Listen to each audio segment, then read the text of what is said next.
Doomed to Repeat is a Delta Green actual play podcast with violent themes and adult language. For a full list of trigger and content warnings, please check our show notes before each episode.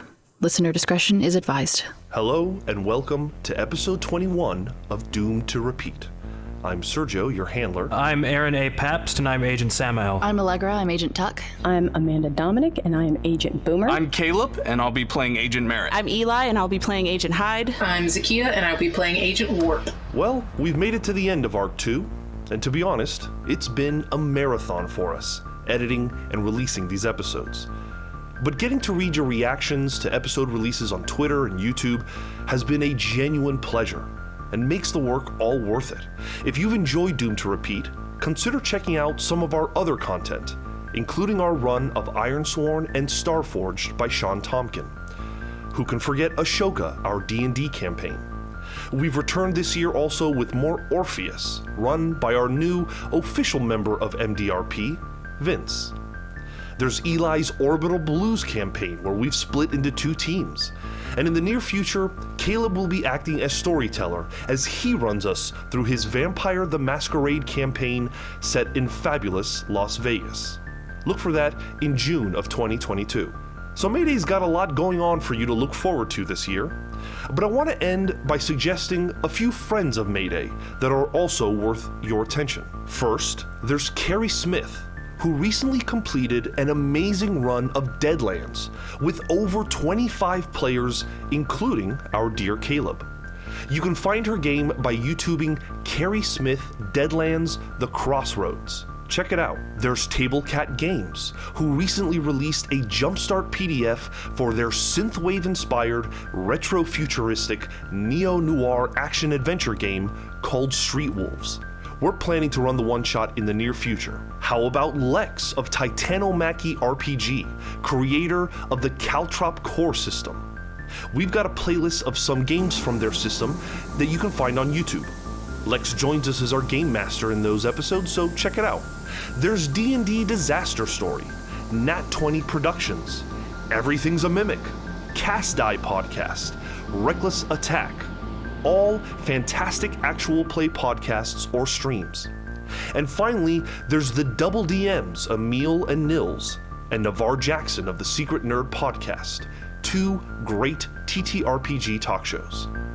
So if you love tabletop content, all of these folks are too good to miss. Check them out, in between binging our show. Now, let's begin.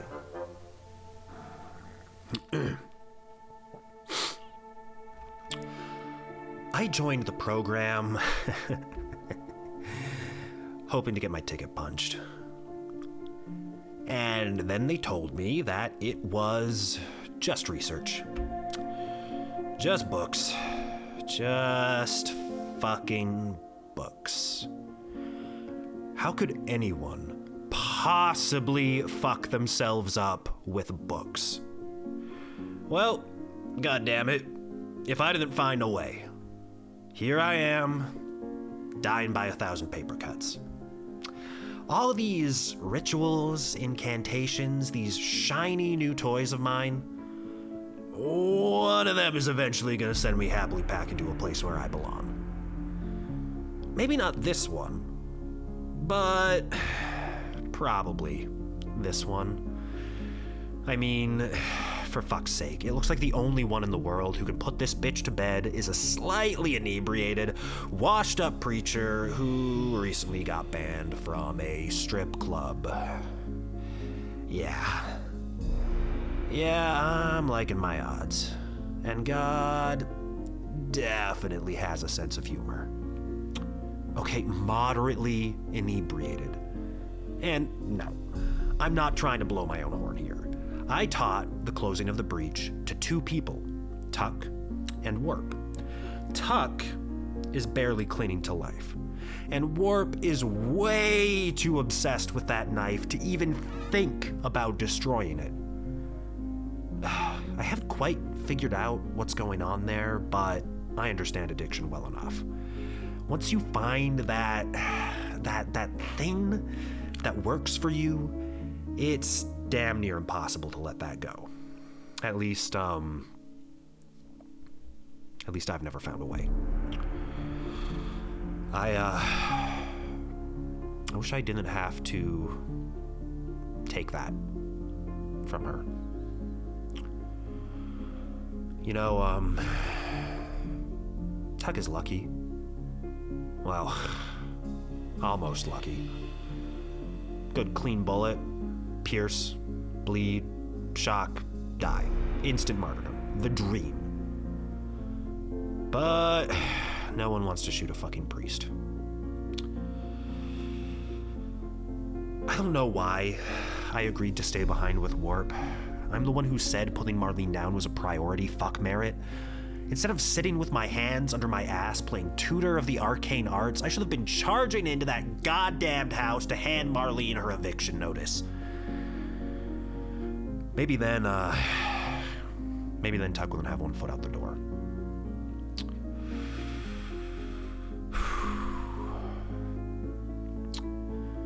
But now we've taken away all of the false god's toys. And I doubt she's just gonna let that shit go. The knife, her loyal right-wing goons, Merritt, yeah, wouldn't mind letting her keep that one. Hey, you do me a favor, I'll do you one. All right, yes, I'm a little jealous of Merritt. Like, come on, talking down a cult dedicated to a false god, playing knight, clobbering people over the head with a Bible to tell them that they have no idea what's inside. That shit's my racket. For God's sake, my name is Samael. I'm the Archangel of Death. That snake in the Garden of Eden, yeah, that was my work. I planted the fucking tree he slithered in. If anyone should get to go mano a mano with the snake demon from another dimension, it's fucking me. You know, people sometimes mix me up with Satan. And Dr. Jones on a rant here, they're not wholly wrong. See, it's a virulently common misconception, but Satan, Lucifer, the devil, doesn't actually exist in Christianity. That guy with the hooves and the pointy horns, the devil is happily torturing souls for eternity amidst pools of lava. Nope. That's just fucking fan fiction. In reality, it's just me. The accuser. Venom of God, head of Satan's. That's lowercase. See, Satan is a broad term used to describe an enemy of God. Satan is the evil right in front of you. So no, I am not Satan. Rather, I accuse things of being Satan. And I'm ready to go to court. I am the angel of death, the grim fucking reaper. When I say that something is dead, it fucking stays that way. And this Satan is toast. I know your name, lady. I know the words that brought you into the world, and I know the ones that'll take you out of it. Solomon ain't got shit on me. So try it. Go into that hospital. Throw Tuck out a window. Have a fucking parade. It won't change what I'm gonna do to you. I tried to show you kindness. I was the only one in this world who ever tried to help you. You've spat that in my face. And forgiveness? Forgiveness is my boss's job. And I'm afraid he's left me in charge today. Vade retro satana, bitch.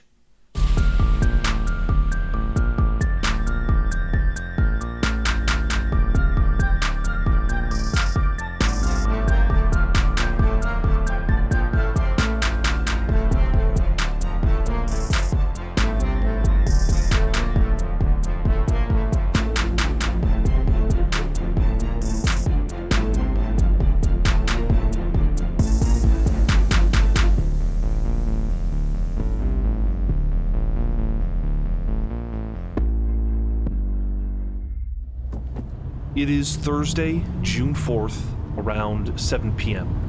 Agents, at the beginning of this day, you convinced Emil Brown to check on the home that you knew Merritt was being held hostage at. That visit quickly escalated into a gunfight where Marlene got away and Tuck was shot in the chest. The police arrived in time to arrest those responsible, the Phenom Xers, but Tuck was rushed to the hospital. While planning how to get Marlene, you received a phone call from her informing you that she was already on her way to pay a visit to Tuck. So what are you doing? I'm gonna call Boomer. Hyde, you call Boomer, and what do you say? I need you to listen to something really quickly. Marlene's on her way right fucking now, and I need you to secure Tuck, and I need you to get somewhere as safe as possible. We're on the way. Okay. Okay? Yes. Repeat what I just told you. I am to secure Tuck. Secure Tuck and yourself. Yes. I'll secure Tuck, because they're still out. I'll secure us, and I'm just gonna I'll barricade us. Tell us where you are, what room you're in. We're on our way to get you. Understand? Yeah. Yes. Sergio. Yes. Because we came in, did police follow us at all, or like, do we have police? I would say that there is probably a police presence, but at the moment they are not anywhere near the room. You'd have to go find them. Oh shit! I'm not leaving that room. Okay. Not even with with suspects on the loose that tried to shoot at her. They wouldn't have like a guard posted, or. I don't think they are filled in as well as everyone else is. They understand that this agent has been shot while attempting to speak to suspects. They don't know who these suspects are. No one has informed any of these officers. I think really honestly, there's probably officers that are working at the hospital more so than the officers that just kind of followed the ambulance to the hospital. I'm going to, if any nurse nearby, because I still have my CDC stuff and whatnot, and because I have Tuck's I'm going to be like, if there's a nurse, will be like, ma'am, I need you to get me security or any available officer to this room ASAP. There is a potential threat, but I need you to be calm and get somebody. Thank you. What's going on? What's wrong? Hi, possible COVID issue, and I'm gonna show the CDC. Put it in, put it out. Go get me someone in a uniform ASAP. Is that okay? Are you good? Make a persuade roll, please. Oh God, why am I always persuading? I need to be suave. I'm never suave, I'm an asshole. I am 78. Okay, they begin telling you, well, if it's a COVID issue, that's something that we can look into. Let me get some nurses and we'll go take a look. Ma'am, did you not hear? I said someone's possibly threatening my officer who is down, and there's COVID involved. I need you to get a person here now before that happens. Make an alertness roll. Oh no, that Boomer. Wait. Oh no, I have a 42 out of 20. You are arguing your best, and this woman's actually kind of starting to get mad at you. She says, let me go see what the issue is. Let me follow you. And as you go, you turn and you see that standing in the room is a person that is covered in some kind of heavy clothing, and with only one arm, they shut the door. Boomer, is there any way I could just shove my arm in between the door? You can attempt to make a dexterity roll. I will warn you that it will probably do damage to you as they are slamming it shut. I'm doing it. Okay, make a dexterity ×5 roll, and if you succeed, you will stop the door from closing. 27, baby. It is only going to deal you 1 damage. She crushes the door on you, and you feel the impact. It hurts, like somebody just punched you in the chest. However, the nurse that you were talking to screams at this violent act and starts running to grab the security. It is their turn, though, and I think that they are going to try to pull you in to the room. Oh, yeah. If you'd like, you can attempt to dodge this attack. I am not going to dodge. I will not. They succeed on their athletics roll to pull you in, and the door closes. And now we will cut away from you. The rest of you race to the hospital, and as you enter, the only person not being there is Mallory. But when you enter the hospital, there is a buzz of people on the floor where Tuck is supposed to be. And when you get there, there are officers now blocking you from getting any further because there is a hostage situation of some kind. I think that me and Emil will flash our badges, hopefully Emil following suit. FBI badge goes immediately up. They allow you through, and they fill you in on the situation. Listen, I need a portion of you to go around the hospital siding, and I need you to watch the window to the room we're about to go into. I need you to watch for anyone who leaves from the windows. I know that it doesn't make much sense, but we believe that's how they got in the first place. We believe that's how they'll get out. Do you understand? The floor is mostly cleared. There are officers kind of on the far ends of the hall, but at the moment it is your group and the door. I'm going to turn to Emil and I'm going to say, I need you to go to the security room, security footage room. I need you to make sure that if she appears on any camera, that's gone. All right, I'll work on the surveillance footage. Just, if they've called the police, they're going to have the SWAT team here in maybe 10 minutes. So if you're going to do some kind of secret Asian shit, you've got moments before the big boys come in, and then this becomes a full public thing. Thank you. Okay. Boomer? Boomer, Marlene whispers to you, careful what you say. Let them know you're alive. I'm alive. I'm not alone, though. Tell them to slide the knife under the door, and you live. Where is Marlene in proximity to me? I'm going to say, because of her extremely high athletics, she has you like in a chokehold, basically, and you feel that her hands are in a position that she could probably tear your throat at any moment. She wants the knife. Obviously. But you don't make it out of here even with a knife. It's a lose situation for you. I'm just saying what she's telling me. Sliding through the door, and I'm trying to... Marlene? Yes? How are you doing? I'm on the verge of apotheosis. I'm wonderful. Feels nice. You're either going to do what I want or you're not. You know the consequences if you don't. Marlene, we got this knife right here for you. All you gotta do is put Boomer down and come and get it. It's all you gotta do, and it's yours. Make a persuade roll, Sam. Come on, Sammy. It's not my best, guys. Oh, that's okay. You got God on your side. Yes, and the power of anime.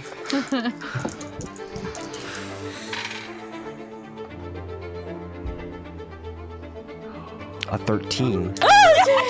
You do not have to be dramatic right now, okay? Oh my god. The door opens, and Boomer is standing about 5 feet away from the threshold of the door. When the door opens, she says, slide the blade across the floor, and I will throw her to you. Okay. Warp's going to put the blade down and kick it about 75% of the way. If you kick it only 75% of the way, Marlene is going to move forward with Boomer. It's going to be very hard to avoid her if you fire. I'm gonna poise my handgun at her, and hopefully hide helps. Yeah, can I hold my shotgun up? Let's not be hasty. The moment that Marlene is close enough, staying behind Boomer, she's going to reach down and grab that blade. With that one arm? With the one arm. Ooh. Go. Before she touches it, can I summon the knife back to me? Make a power roll, a power times 5 roll. Let's go, Warpy. You got it. Okay. Oh, shit. Oh, that fucking one arm.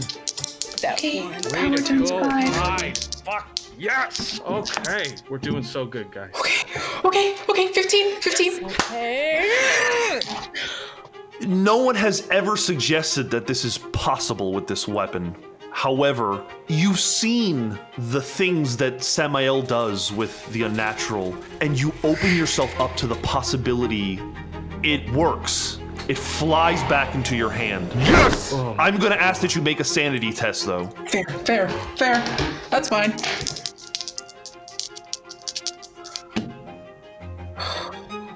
I fail.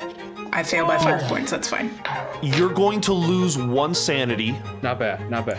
You realize that anything is possible with the unnatural, both good and bad, and it brings you that much closer to becoming a little more unhinged. Let's go through the initiative. The highest initiative is both Marlene and Hyde. Let's have a luck roll to see who goes first. Fuck. Come on, Hyde. Come on, baby.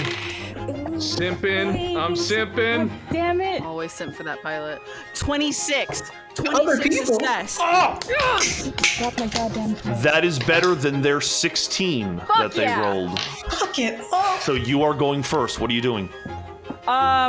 So I'm like point blank range with Marlene, right? Technically. Both with Marlene and with Boomer. She is right behind Boomer. Can I, instead of firing my weapon, can I crack her with my weapon just so I can put distance between Boomer and Marlene? All right, make that attack.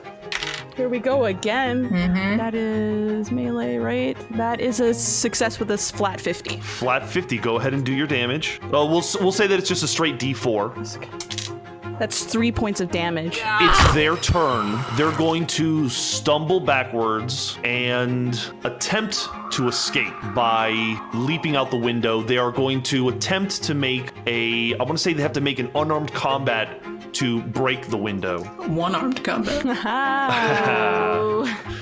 You know what? To be fair, because they only have one arm, I'll say it's at minus 20%. They have a 75, minus 20 would make it 55, correct? They rolled a 60, so they fail. They run over to the glass and they start smashing it, but it is not smashed enough that they can easily get out. They are not able to escape. At the top, the next in the initiative would be Boomer or Merritt. God damn it! Did I jump and I do the duck into the corner of the damn thing, covering up? Dodge, dip, duck, and dive. You drop to the ground, and then Merritt, it's your turn. What are you doing? Okay, I'm unloading my 6 hour on this bitch. All right, make your attack. Get her. Okay. Tuck's resting so peacefully. Just unconscious in the corner. I have a 53, which is a success. Okay, roll your damage. Okay. 8 points of damage. Whoa.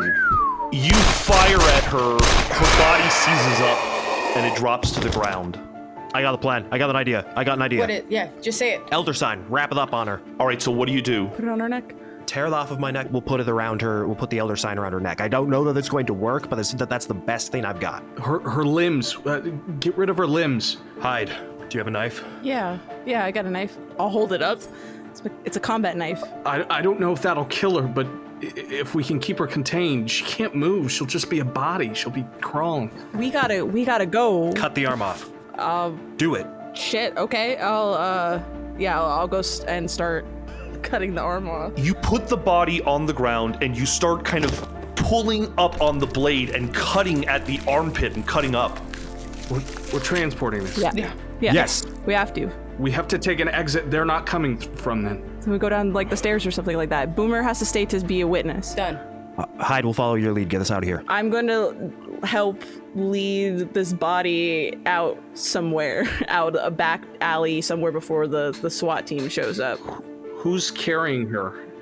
Is it Hyde and Sam that's carrying her? I guess.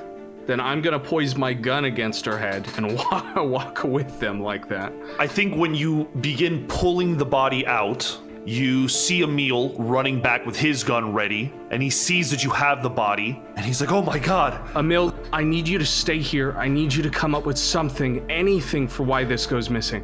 Anything that will keep anyone from looking after this body. We have to go take care of it. You motherfuckers really owe me. We'll settle scores later. Can you do it? Let's go. Hyde, give me a stealth roll. Oh, fuck. Let's go, Heidi. No, it's a fail with a 40. You are heading down the stairs and you do see a doctor who is coming up and sees you guys, sees the body, starts screaming and, Obscure memory. You're gonna cast Obscure Memory on him? Yes. Okay. Right now. And what about the... It's just him, right? It's just him? Just the individual, yes. And what do you tell him that he saw? He saw some orderlies taking a deceased patient to the morgue. You run past him, and he's kind of in a daze. And when you look up again, he kind of comes out of it and just keeps walking upstairs as if he saw something completely different. Ooh, my boy. Let's go. Let's go, Ari. You kick the door open, and you are outside, and the police are there. I'm gonna need some kind of roll to get to the car. Fuck. You can distract them somehow. You can try to stealth again. Don't make me stealth. I'm going to go up to wherever the conglomeration of police are, and I'm going to say that I saw her around the building and try and get them to escort with me the complete opposite way. Merritt separates from you. I'm just gonna put it in the trunk, close the door, and I'm gonna look at Sam and I'm gonna be like, let's go. I can still see that they haven't left in the car yet, right? Absolutely. Okay, cool. I'm gonna continue trying to, talk them away. Yeah, I think I can see that Merritt is handling something, so I'm not gonna walk up to the crowd, but I'm like, split the difference. Let's go. Outside of town, I'll find an address. We'll send them the spot. Warp, stay here. Okay. And fine, I'll get in the car. You're gonna drive? I'm gonna drive. Good. And Sergio, I'll make sure that I get in the passenger seat, and I'm gonna put the seat forward as far as I possibly can, to the point where Samuel's knees are pressed into his chest.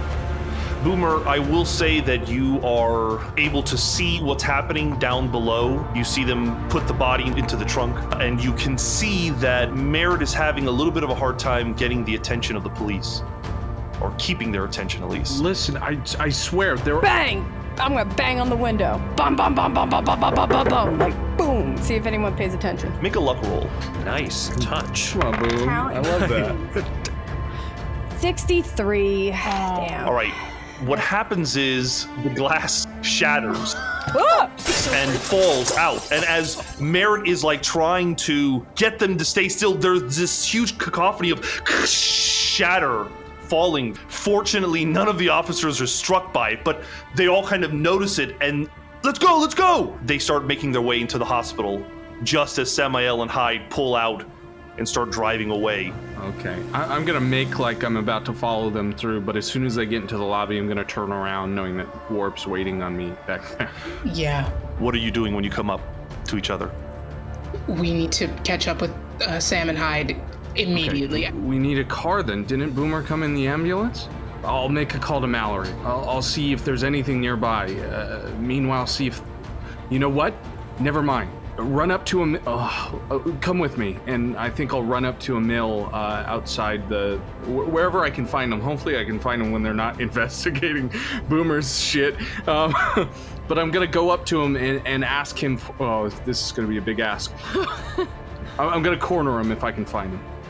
Yeah, absolutely. He is kind of running through what has occurred here with the other officers. They're already kind of investigating the floor, but you're able to separate him away from them. Okay, cool. Listen, Emil, you have done so much for our investigation so far, and just cut the bullshit, Bradham. What do you want? I need your car keys immediately. I need your cruiser keys. Where are you going? I don't know yet, and that's the honest truth. Well, you said you were going to bring me in on this, so if you're going to do something, I want to see it. So I'm going to come with you. Okay, but you understand that if you come with us, there's no coming back, right? This ingrains you so much further into this situation than you understand. If I don't see something the way you're hyping this shit up, I'm looking forward to putting you in jail, okay? Let's drive. He goes with you, jumps in the cruiser, and you and Warp begin driving off. Boomer, I assume you're going to stay with Tuck. Oh, yeah. They have stabilized Tuck, but once the chaos of this hostage situation dies down, the doctors rush back in, and they explain to you they need to perform surgery on Tuck right away. They've stabilized her, but she's not going to live if they don't do something. So they take her, and they rush her into the ER.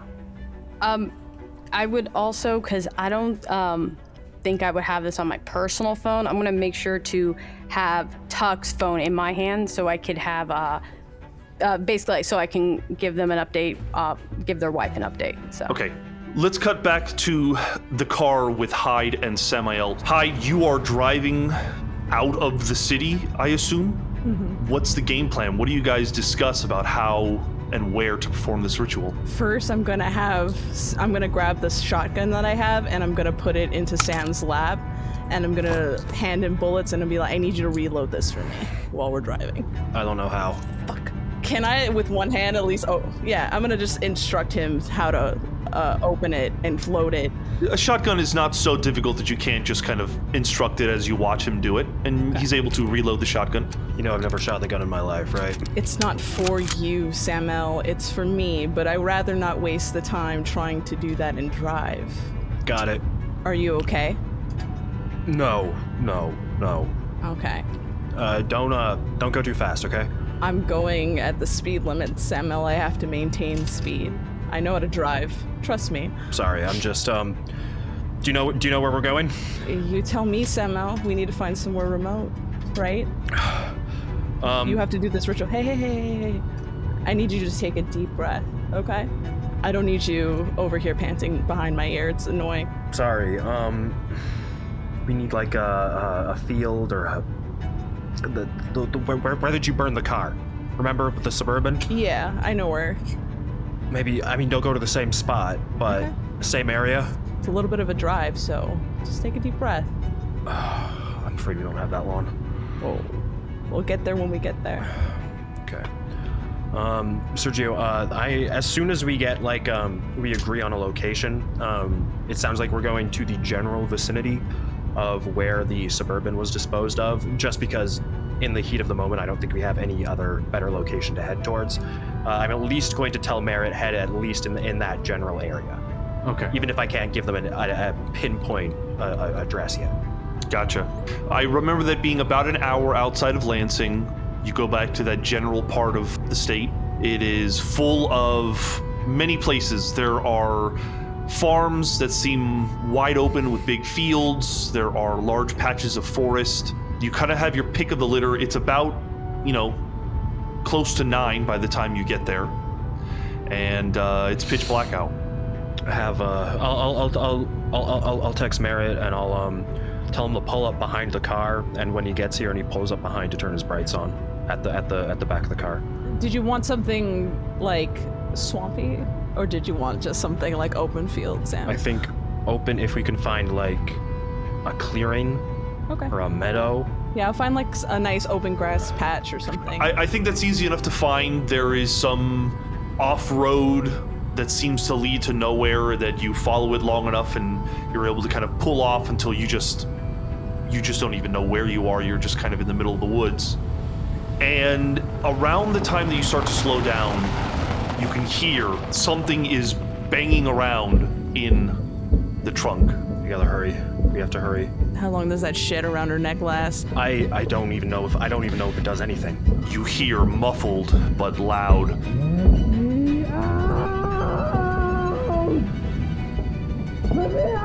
She just starts screaming over and over again. I was going to see if on the drive over, if Emil has a shotgun in the cruiser. I don't know if that's a port of Lansing's police department, but make a luck roll. Okay. Seems like you'd have some kind of a weapon like that. 71. No shotgun. He is a detective and he does not have a shotgun with him. Right. Oh, that makes a lot of sense. He's probably not even in a cruiser, huh? It's like probably like an unmarked vehicle. Got it. Okay. But you're only a few minutes behind, and sure enough, you pull up. You got this ping from Samael about where exactly they are. It's in the middle of nowhere, and I would assume Hyde and Samael are probably standing by the car as you can hear the muffled sound of something making noise within the trunk of the car. Are we doing this in the trunk, or are we taking her out? Can we do it just from the outside? I think my understanding is that she can still be in the trunk. Sergio, do I know if... Samael, you have no reason to believe that where she is right now is not the perfect position. The ritual only calls that the subject is close by. Okay, so I'm sorry, I'm a little...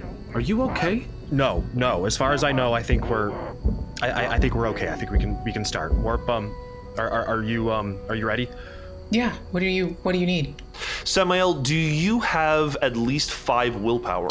I am one short. Okay. So you know that you will not be able to complete this ritual without someone else lending their willpower. I'm gonna need you, Warp. I have some to lend. So Warp, you are going to lose 1 permanent power. Not willpower, but power. So reduce it by 1. And this counts as 10 willpower, which is more than enough to power the ritual. To activate it, it requires a D6 insanity loss, and you need to fail the sanity test. So I'm going to ask Samael, since you are beginning the ritual, that you make a sanity test, and this is a situation where you want to fail. 000. All right, that is a failure.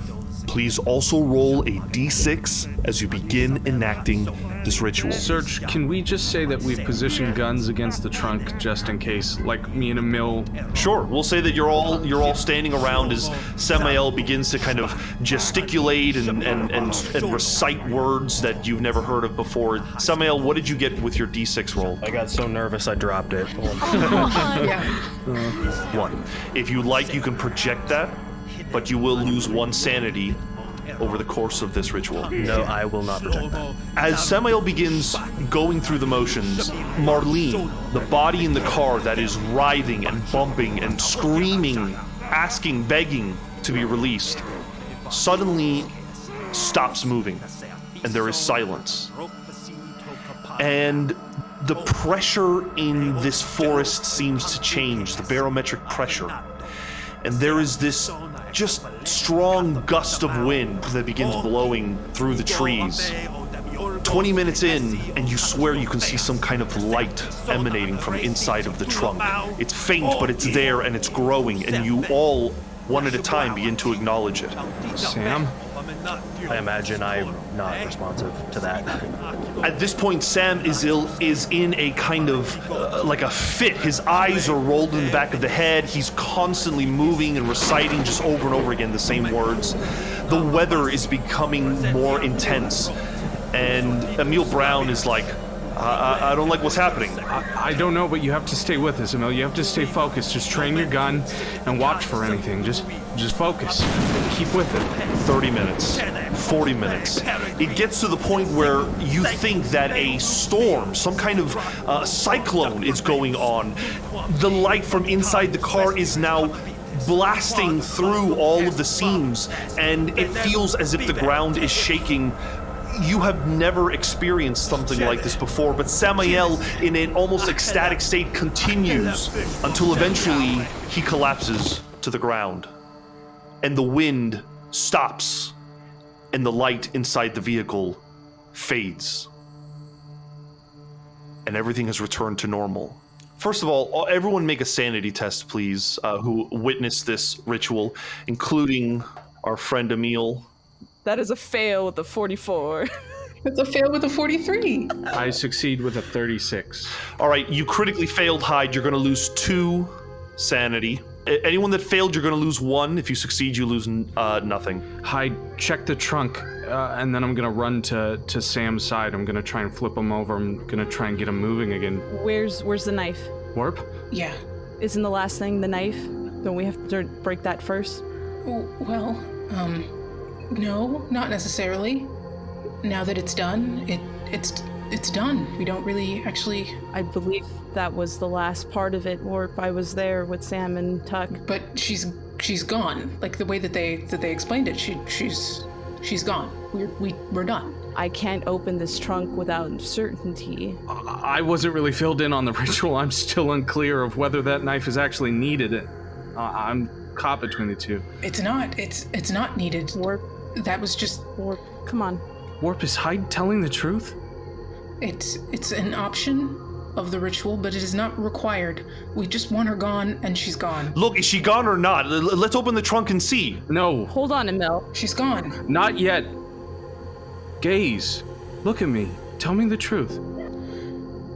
The ritual removed her from this plane or whatever, and the knife is just an afterthought, a note to potentially make sure it doesn't happen again, but that's only until someone summons her. Again, Brown reaches out to Hyde and says, "Give me the keys. I want to see if this thing's dead." Would you get the fuck back, Emil, please? Hey, listen to me. If it wasn't for you, I wouldn't be in the middle of all of this, okay? You should all be in fucking jail for what I think you're all suspected of, okay? Give me the fucking keys. I want to see what's going on with this thing. You saw it too. You saw it was real. Just give us a second. Hyde, are you yourself? You tell me, are you yourself? Are you you? I'm me. No, that's Hyde. We're fine. Everything is fine. You can... Emil Brown pulls out his gun and says, "I'm not asking anymore. Let me see the body." Let him see. I look at Warp. I look at Hyde. I start moving towards the trunk. Warp? Last chance. Are you telling the truth or not? I'm telling the truth. We don't need to destroy the knife. She's already gone.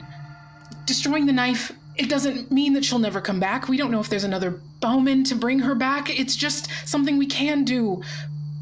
But we don't have to. I can still keep it, and it could be fine. We could call it a win. We could call it a win. Warp. Can I try and human intelligence this? With an 80 in your human intelligence, I don't think it takes much to realize that Warp is clearly clinging to this thing, wants it, and doesn't feel comfortable destroying it. Warp, give it over. It's done. Please. It's the only thing that works. Warp. Please. I have no reason to ask you this, but I really, really, right here, right now, I need you to trust me. And I know that you're scared, but we're gonna keep you safe. With or without this knife. Okay? Are you? Because I only know that from... Merritt, make a dodge roll. Oh, shit. Okay. I have a 30, so I fail. Emil succeeds in his dexterity grab at the keys. He grabs the keys from you. He goes to the trunk, puts them in, and opens the trunk. Emil, get back! And he's staring at the body. And he says, "Fuck, this looks terrible." He reaches in, lifts it up, and as you step closer kind of instinctually, you can see the body of Erica Young. Any color out of its face, out of its skin, her eyes cold and gray and lifeless. She does not move, she does not come to life. He checks her pulse. He says, "This woman's dead." Great, so we did it. That's it. Warp. We have been through so much in this place, and if we leave and this thing comes back because you kept a knife? Warp, says Emil. "Is this evidence of some kind that should be kept around?" It's not necessarily relevant to this case, no. It's just something I'd like to keep. Look, as far as I see it, this is so fucked, this entire situation. I think you guys just need to get the hell out of town. In the morning, I'll go and pull the warrant, but to be honest with you, I don't know if I'm going to be the last person that comes after you. They're going to be asking about this hostage situation you were in. And what are you going to say? I'll tell them I barely know you, I barely interacted with you. I'll tell them what I can to throw it off, but I can't protect you from everyone. That's enough. But we can't leave until that knife, it's a part of this. So we'll get out of town, we'll leave, but Warp, I don't want to take it from you, but I will. I have only wanted good for you. You know that, and I have proven that. And that knife belongs with her. With it. The thing that wanted to lock me in a septic tank. Not with you. Anyone but someone like you. Let's just get out of here first. If that's okay. Well, if you have to destroy this thing, you're not going to destroy it out here. I mean, we're going to have to take it somewhere, I don't know, a drill or a fucking lake of lava or something. I mean, you can't destroy a knife just by throwing it in the trash or snapping it in half. We need to get rid of this body first before we even think about moving, so... Let's move the body. Are we burying it or putting it in water? Can we burn it? Suppose we could. I think that is doable, if that's what you want to set out to do. Yeah, I'm gonna burn it. Okay, right where you're at, you'll just start setting it on fire? Yeah. How remote of an area is this? It's pretty damn remote. You don't know where a lot of these kind of trail roads lead, but you haven't been bothered by anybody. Is there a lot of brush or forest around this? Is this going to start a wildfire? Yes, it's very foresty. Yeah, there's a lot of underbrush, I would assume.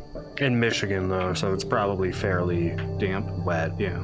Does the car look like bloody, like she's been like going at it in the back? Yeah, there is quite a bit of viscera, I would say, in the trunk. So maybe the car goes too? Yeah, I want to torch the car with her in it. I don't want to move this body. I don't want to touch it.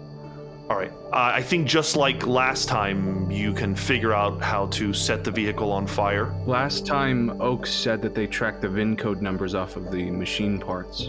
I don't know how you feel about filing those down before it goes, but who knows?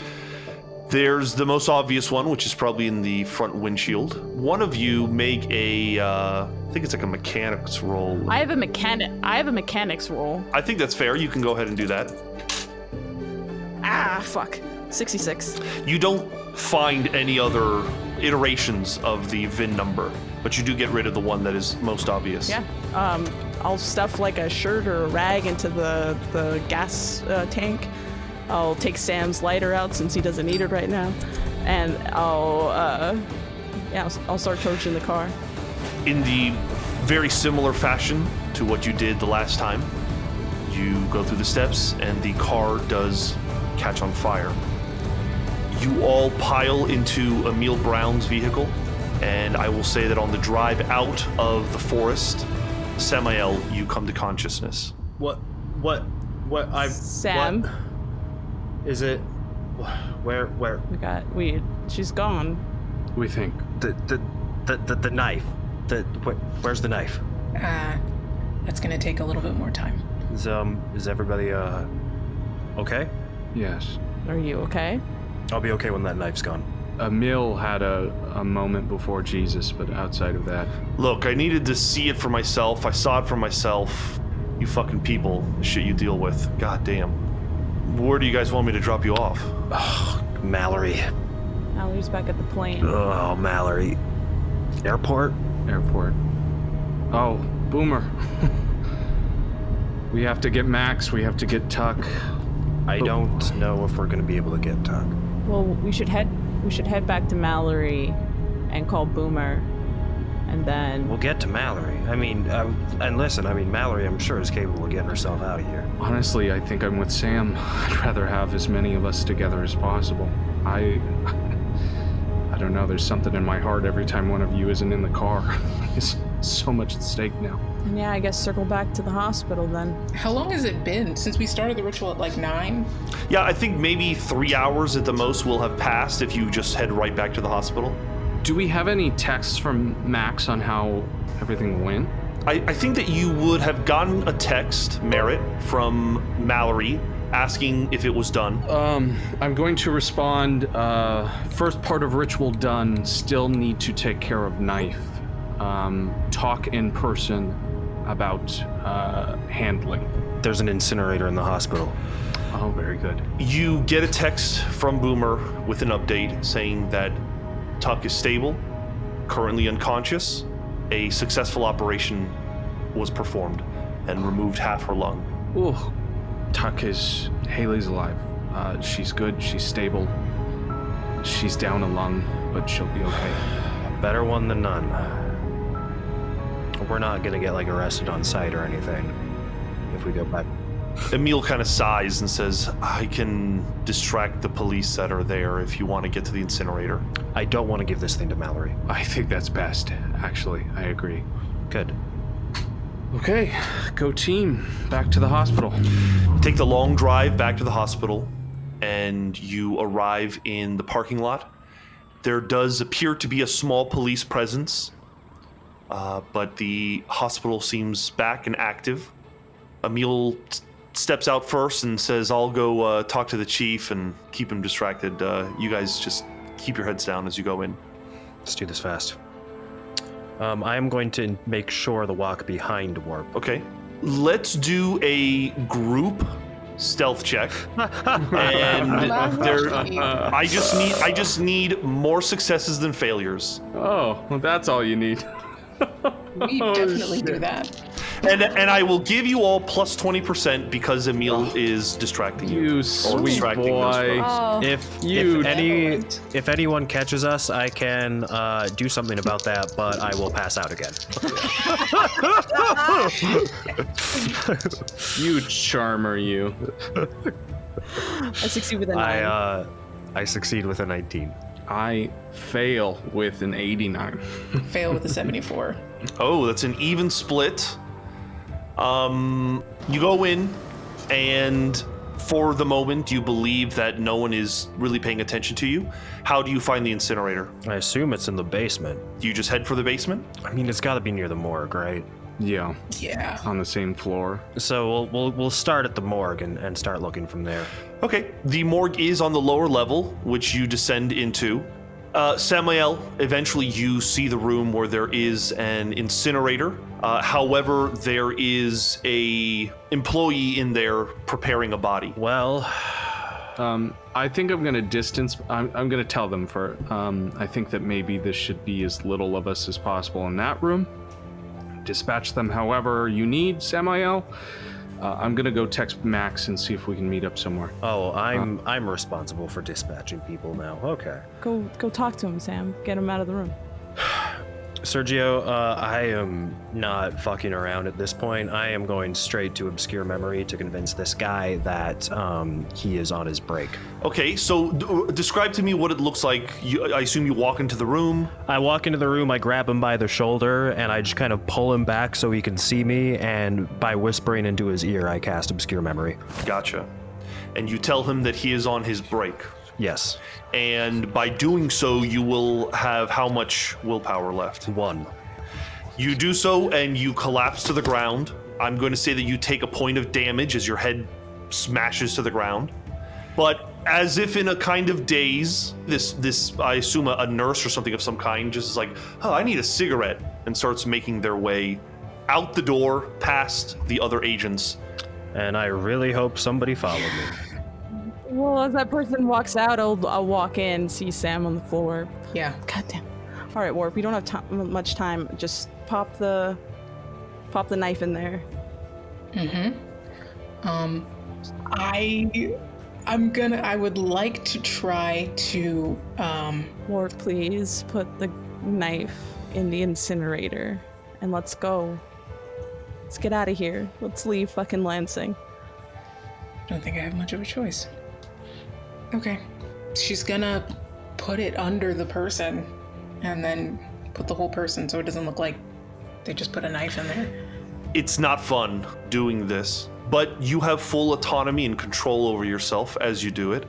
But you can't help feel that sting of resentment as the other agents who are able to defend themselves so easily cast your ability to defend yourself into the fire.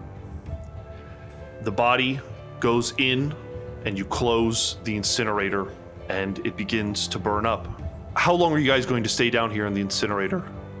I think I just stare for a while, but at a certain point, I just turn and walk out.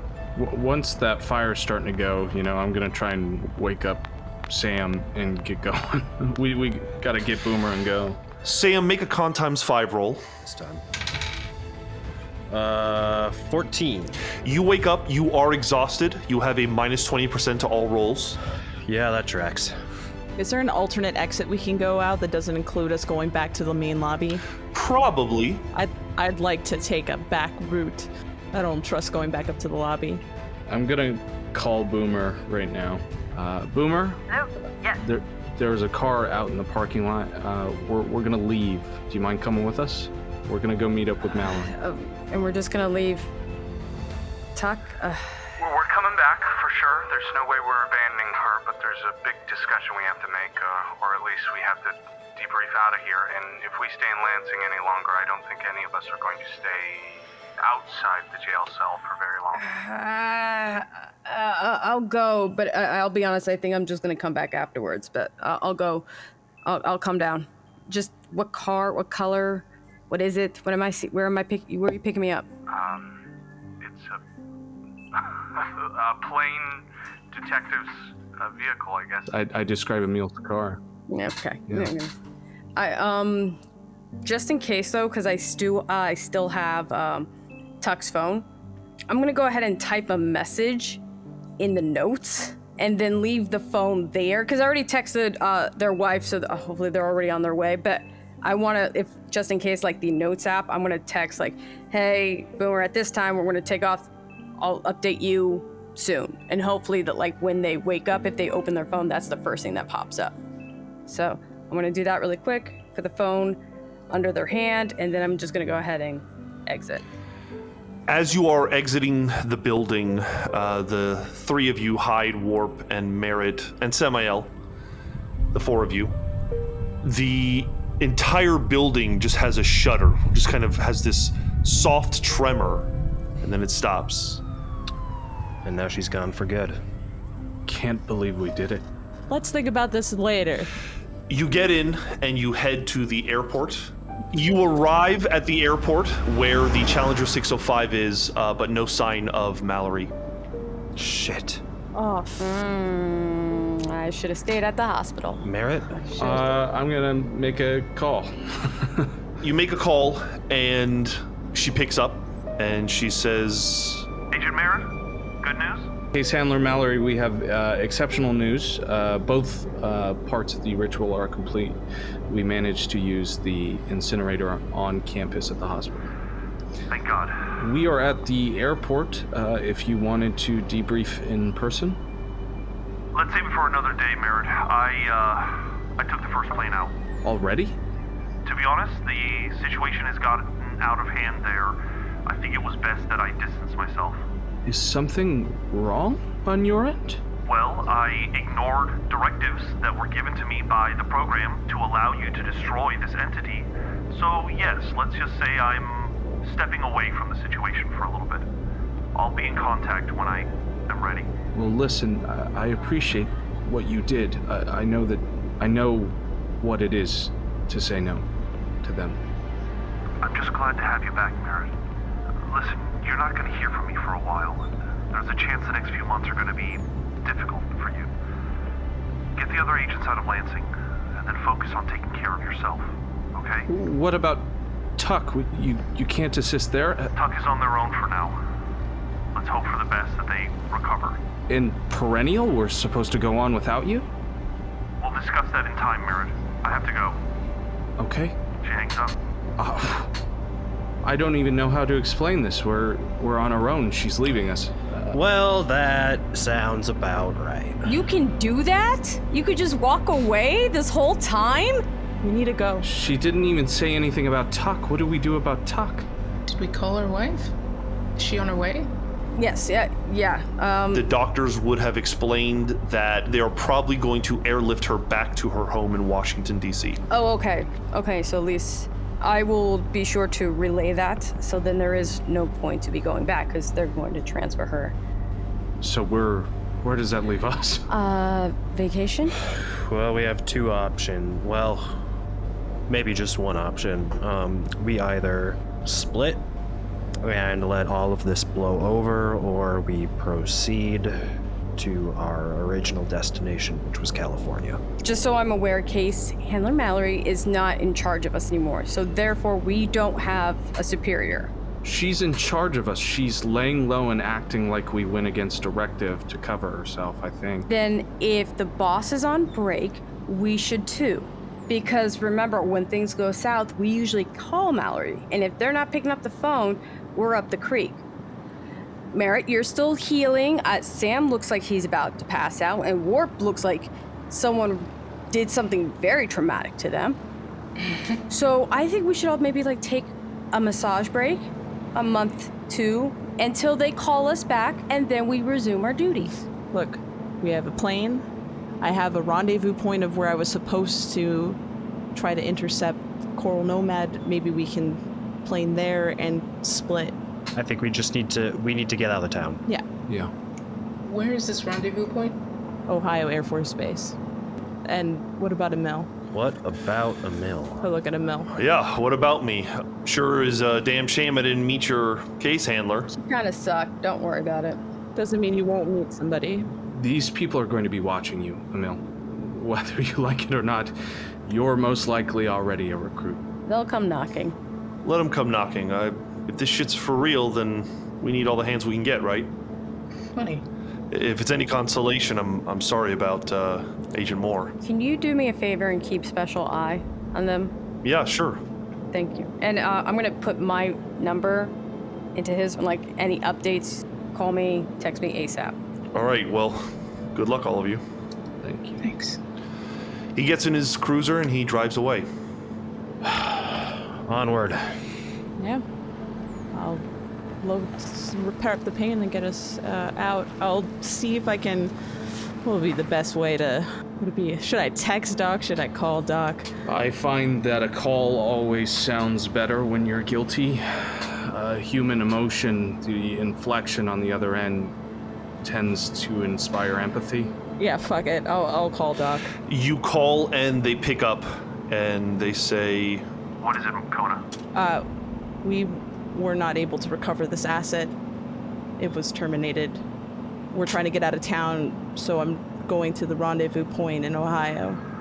Is that okay? Okay by me. There's no one there to meet you, but you do what you want to do, clearly. Oh. Oh, shit. Understood. Kona, I don't know what's going to come of this. You went against a direct order. I'll watch your back, but you should have just called me. I did what I could possibly do to get it contained, and it was impossible. I did what I could. It's not me that you have to explain it to. Good luck. Yeah, I'll hang up. knowing that you can fly there, is that what you're going to do? Yeah. I'll ask. We're not gonna. There's no one who's gonna intercept us there in Ohio. So I don't know. We need to pick that location, and that's where we all depart, or. I think let's get there, and we'll figure the rest out from there. Step one is to get out of town. Okay. Yeah, we'll head to that Ohio location. Oh wait, it's an Air Force base, right? Yes. Then no, I will pick a Harrisburg International Airport. Yeah, I'll pick an Air Force base outside of that area, but in Ohio. You do so, and it is not a terribly long flight, 45 minutes to an hour, all in total. And you are all just kind of exhausted and wiped from this chaotic series of days. You make your way to the airport, and you know at this point you could all split off and go in different directions. I guess we'll talk when we talk. I don't see why we can't. Well, as far as they know, we're just taking time to recover, because let's be honest, I can't believe we survived that stuff. And in the meantime, we can actually reconvene and talk about how we feel about proceeding with the program. I actually think I have something you guys might be interested in. What the fuck does that even mean, Boomer? Exactly. I have USB drives that have information from Charlie and the head of everybody talking back and forth. I think we can actually all reconvene and actually look into that. Why do you think this is relevant? You're like, I know we haven't had a chance to address this, Boomer, but what the fuck is your deal? And here it goes. Mort puts her backpack down. No, dead serious. We need to. This program is not what they seem. So let's go ahead and just know our options. Are you fucking kidding me? The best option for this group is not to shake a boat that we're already sinking on.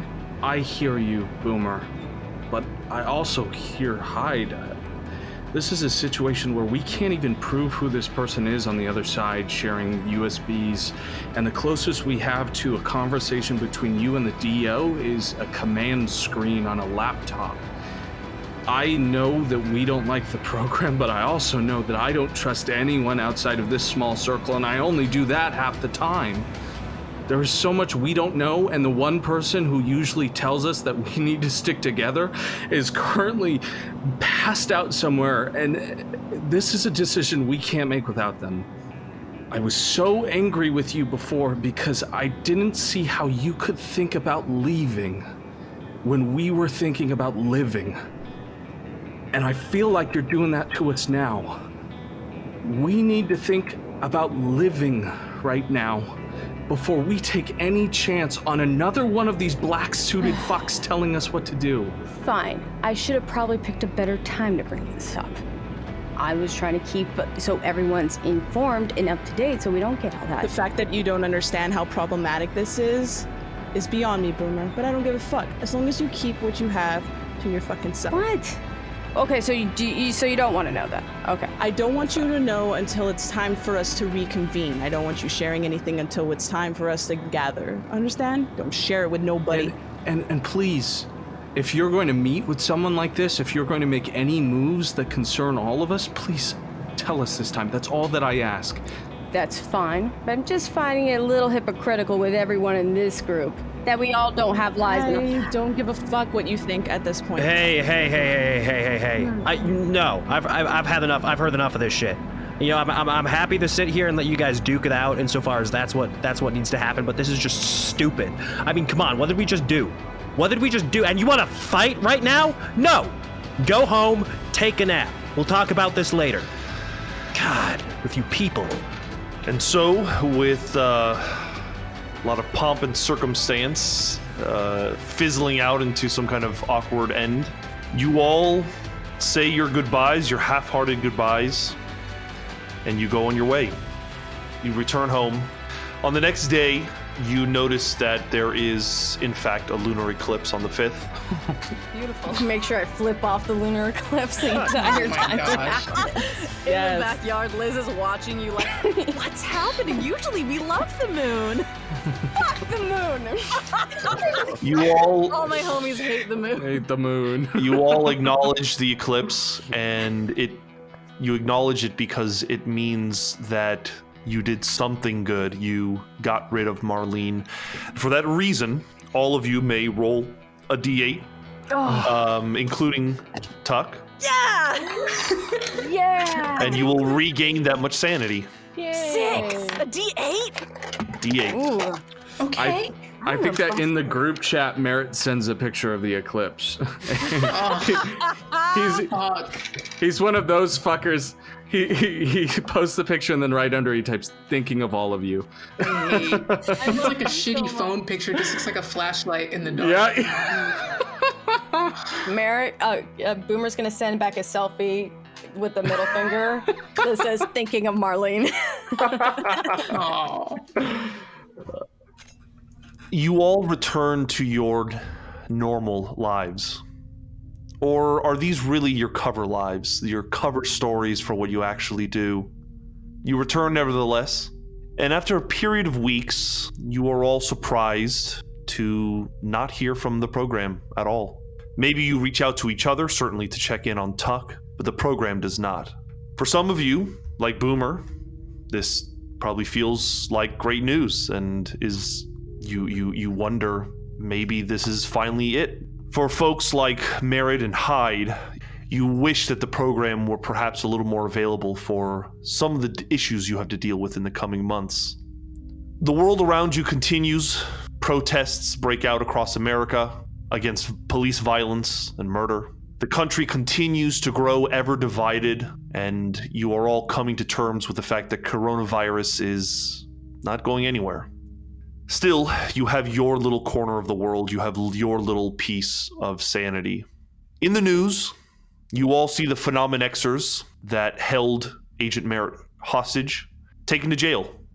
They are held. They were found carrying the weapons of Kona Morales and Orson Bradham, and they were questioned about their link to the Messick case, which they vehemently denied. Local officials did subpoena Orson and Kona to testify against the Phenomenexers. Hyde and Merritt, do you throw these people under the bus? 1,000%. Without hesitation. Because the both of you are working to push the scales of justice in one direction, I'm going to make a luck roll and add plus 40% to it. This luck roll will determine whether these folks go to jail or not. Please go to jail. That is a failure on their part. So they are going to jail. See, this is how you know this is an altered reality. However, the footage of Erica Young strangling the janitor of the Sparrow Hospital remains circulating on the internet, as none of you did a sufficient job to get rid of it. It has its 15 minutes of fame amongst the conspiracy community. Some people think that the Phenomenexers maybe staged it, but there are so many questions surrounding the issues or the events that occurred in Lansing. Erica Young's body has yet to be found, and the footage remains a mystery. The conspiratorial community, however, continues to grow in size and passion, and you can see the ripple effects of the Phenomenexers, many of them becoming martyrs in the eyes of some of these people. We'll say about 3 months pass, and in that time, all of the agents can pursue can attempt 2 personal pursuits. Because of this experience, I'm going to ask that every agent that does not have a bond with any of the other agents, please make a sanity test. This includes Tuck. If you succeed, you are going to increase your bond with any of the current agents you have by a D4, but you must subtract a non-delta-degree bond by 1. So I broke my bond with Pops doing this. Because your bond score has been reduced to 0, Hyde, please make a sanity roll. That's a success with a 30. Okay, you are not going to lose any sanity, but we'll discuss kind of the details of this when we get to you. Let's go to Tuck. Agent Tuck, you wake up in a hospital. Your body is full of tubes, including your mouth and nose, and it hurts all over. What do you do? I think the minute she wakes up and is any kind of restrained, it's just like all of the adrenaline that was kind of left from the last fight surges back through her, and she's just like fighting to get anything off her and to get any, because it like the fear of it, nothing feels safe. So she's just trying to like rip things out of her arms, pull things out of her mouth, like get out. Rushing into the room is a nurse and Ruhi. They join you by your side and they calm you down. They reassure you that you're all right. You can't speak because of the tubes, but you're updated on the situation. You were shot in Michigan. You had a surgery, pneumonectomy, a few hours later, but they had to remove half of your left lung. In the morning, you were airlifted to Washington, D.C., where they've been treating you since. You've been unconscious for over 48 hours, and you have no idea what happened to Perennial and Marlene. I'm going to ask that you make a sanity test. Oh, fuck. Okay, all right, okay, here we go. Ooh, okay, that's 26. Hey. Wow. You're only going to lose 1 sanity. The success does put a point towards helplessness, though. Okay. As it is very uncomfortable to not know, and the physical situation you're in is very uncomfortable. Eventually, once you're stable and conscious long enough, they take out the intubation, they take out anything that is uncomfortable, that doesn't allow you to breathe. They still have you on a respirator. Once you're able to kind of speak and remain conscious, what do you do? As soon as like my wife's out of the room for any amount of time, I call probably Boomer. I think that you would need to ask Ruhi for your cell phone. Oh yeah. But we'll say that you are given it, and there is a point where Ruhi, who is exhausted and has bags under her eyes from the... Yeah, I definitely like convince her to go home and like get out of the hospital. I don't think she goes home, but she does step out for a minute to get something to eat, and in that time, you're able to make a call, and you learn that the others are okay, that the ritual was performed, and that Marlene was banished. You don't stay on too long with Boomer, but there's more good news, which is that the doctors come and speak with you, and with time and physical therapy, they believe you can make at least a recovery.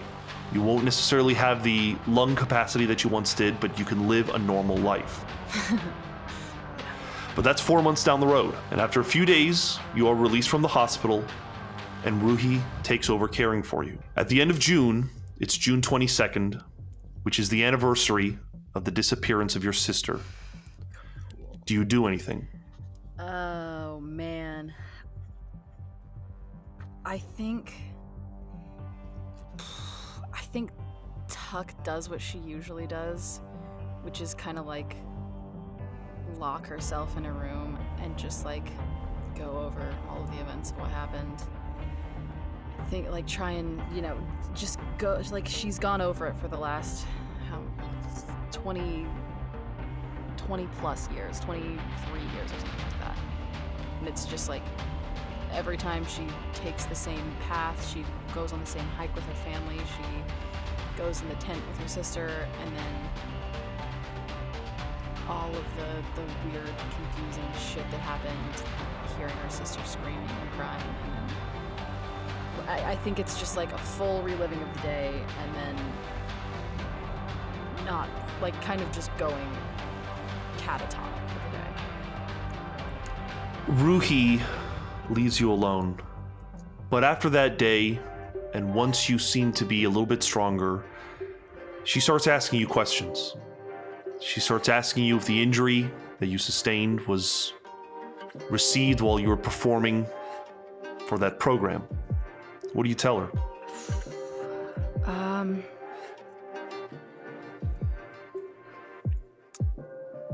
One of our agents got taken, by some conspiracy theorists. We were trying to get him. We were trying to get him out of there. It was Orson. They took Orson. I know what happened, Haley. I want to know if this was being a part of that conspiracy. I'm going to ask Agent Tuck that you make a sanity test. 40 flat. That's a success. Ruhi is upset, but you're alive. And thank God she's the kind of person that prefers to look on the bright side of things. She's the best. Your bond does not deteriorate with her, because as on a failure, it would have had to. The FBI eventually contact you, and they question you. They seem mostly interested in building a case against Orson. They find your presence in Lansing questionable, but it was Merritt who fumbled the ball. What do you say to them? What do you tell them?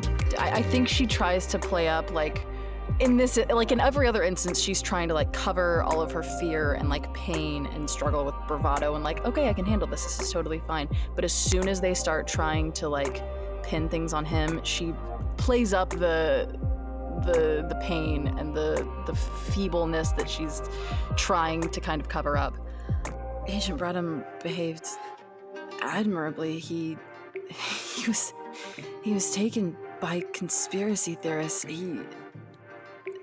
I don't know why you're asking me to talk against him. He saved my life multiple times. I'm sorry, what's happening? I don't really understand. Why are you asking this? They are quite sympathetic with you, and they kind of get a cursory understanding of your involvement, of what happened in Lansing, but they don't push too hard. I definitely I pull Merritt into a hero light as much as I can. The FBI grants you an extended leave of absence with pay in the hopes that they can reassess you once you're back at full strength.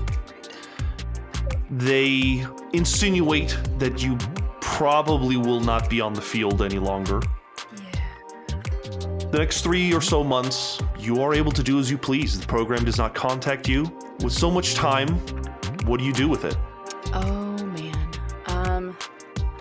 I think she's super devoted to physical therapy, to trying to just push through, get stronger as fast as she can. Eventually, I think she tries to go to when she's strong enough, I think she tries to go to a gun range and just see how she handles that. So are you trying to improve a skill or stat? That's kind of the question I'm leaning towards too, is I know we knocked my constitution down, but if I do physical therapy and work on it, is there a way I can push my stamina back, or my constitution back up? It does say by training or studying extensively, your agent can try to boost a skill or a stat. Then you will attempt a test of that stat times 5. Okay. So you would be making a con times 5 roll as it currently stands. Mm-hmm. If you fail, it will increase by 1. Yeah, I think that's what I do. I think at least part of this is spent just doing physical therapy, like through Zoom, obviously, and like whatever I can do in our jujitsu room that's turned into a gotta bring jujitsu room back. That's been turned into like a lung room, a lung rehabilitation room. So go ahead and please make a Constitution ×5 roll. Fucking hell! I rolled a 3. Okay, that is a success, which means you are not able to increase the stat. Yeah. Fuck. It's arduous and painful. I mean, you're still recovering from bullet wounds, never mind the missing lung. Yeah. And you are able to make progress. You're now walking with a cane. You're able to kind of get across the room without falling unconscious from lack of being able to breathe. You are healing, but you're permanently injured, and it's something that someone like you, who is used to being quite powerful and virile, is having a hard time adjusting to it. You do have one more personal pursuit. I think I want to go to therapy. Is that what I want to do? Yeah, because we talked about I have my sleep disorder that was after Meadowbrook has kicked back in, so that's fun. And then we also talked about me potentially having a second one because of this, right? You haven't reached your breaking point, so let's not say that you have gotten any new disorders. It only makes sense when you hit a breaking point. Cool. So at the moment, if you're going to therapy, it's because you just need somebody to talk to. Oh, well then, do I want to do that? I should probably do that. That's probably the best idea. I'm afraid to do fulfill responsibility because if I fuck it up, I don't want to ruin my relationship with my wife. So are you going to therapy? Oh yeah, I'll go to therapy. You already have a therapist. Yeah, I've knocked my bond with them down quite a bit. How is that represented in that bond deterioration with your therapist? I mean, you haven't contacted him or them in quite a while, so they're probably quite upset about that. Yeah, I really definitely just dropped off the map when we went back to work. So I think there's a little bit of like that stilted, you know, when you're like working with someone and then you just kind of ghost them and then you're like, fuck, I need to talk to this person again. And you're like, hey. Go ahead and make a charisma ×5 roll to see if you can win them back. Oh, now I fail with an 85. There it is. There we go. Your therapist takes you in, but they are upset with you and they say, look, you need to tell me what is going on because I can tell that you have been keeping things from me.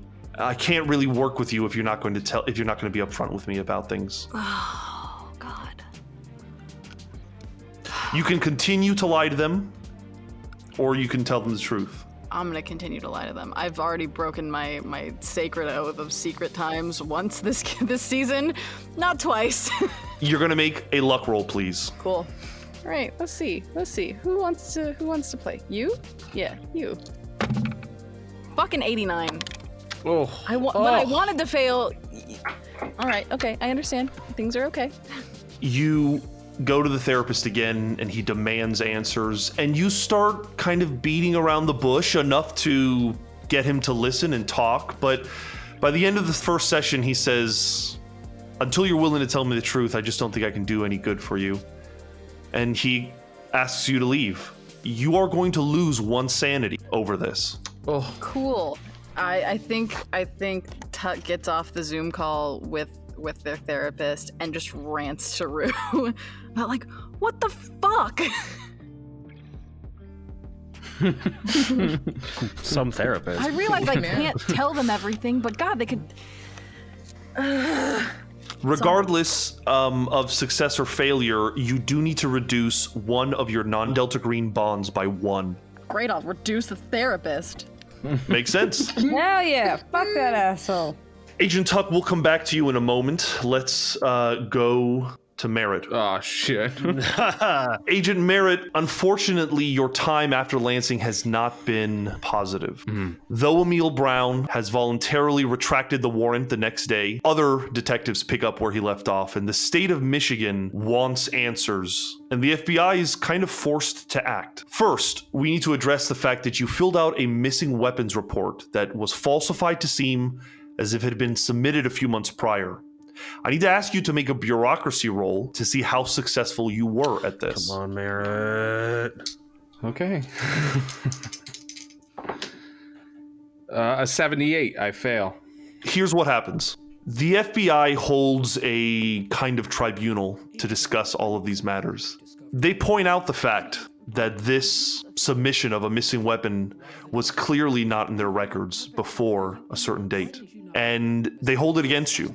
And while they are sympathetic about your abduction and the subsequent torture by the Phenomenexers, they cannot ignore the gross negligence on your part by having your weapon stolen by these people and you later apprehended by them. And now on top of it, this lying when it comes to your missing weapon report. The picture they paint is embarrassing and highly questions your skill as an agent.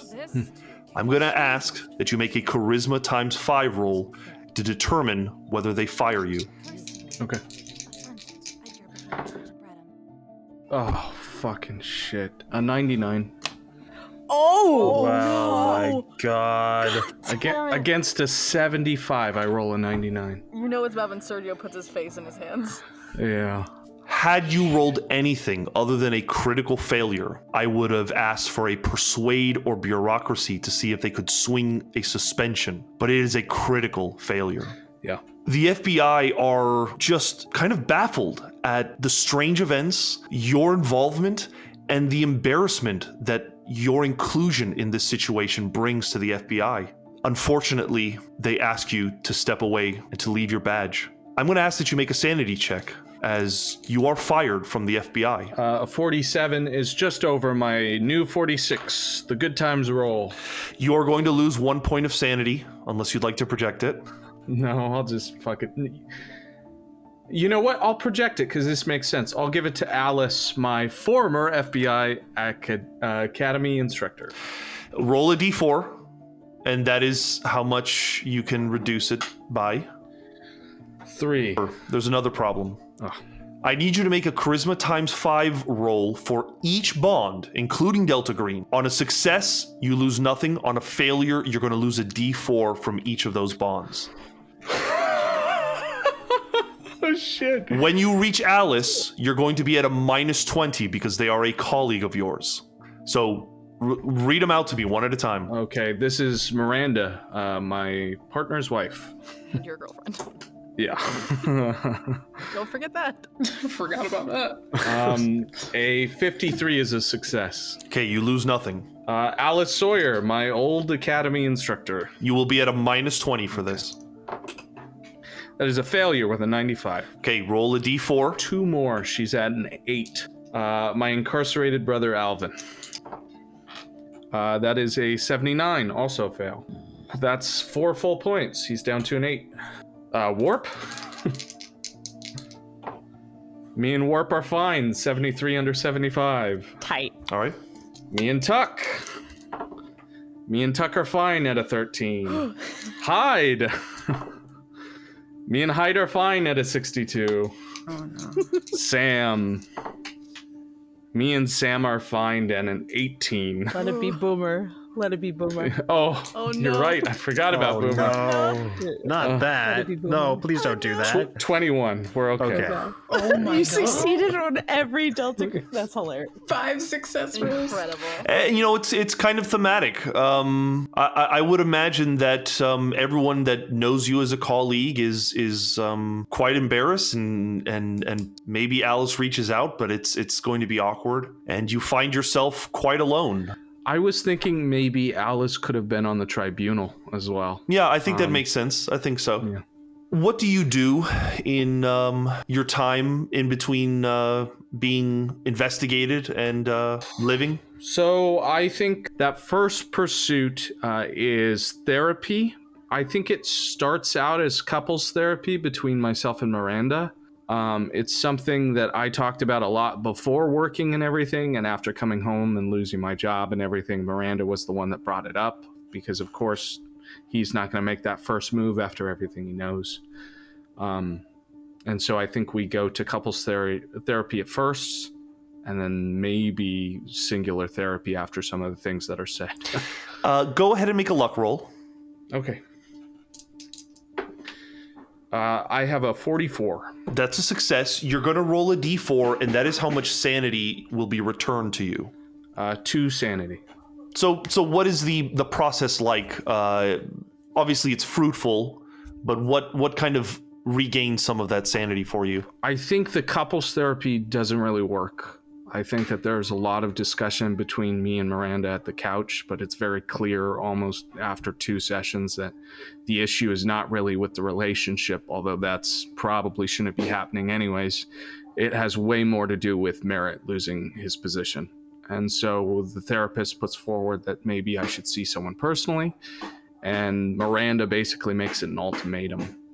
I think I go, and I do absolutely everything I can to weave my way around what actually happened, and I focus on what I can talk about, which he has a fair amount. The kidnapping.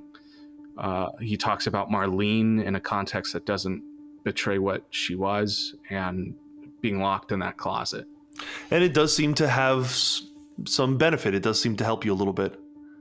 What is the next personal pursuit you want to engage in? Oh, man. Okay, so the next personal pursuit is that I wanted to take some time learning that elder sign.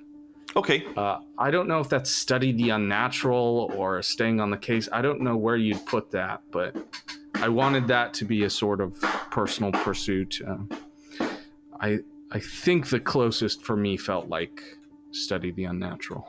I think that makes sense. Studying the unnatural makes sense. I think with Merritt, it comes a certain amount of research as well. Like, if he's making the sign, he's also going to look into what it means and try and find everything he can. I think it would require kind of communicating with Samael. I think that's really good, yeah.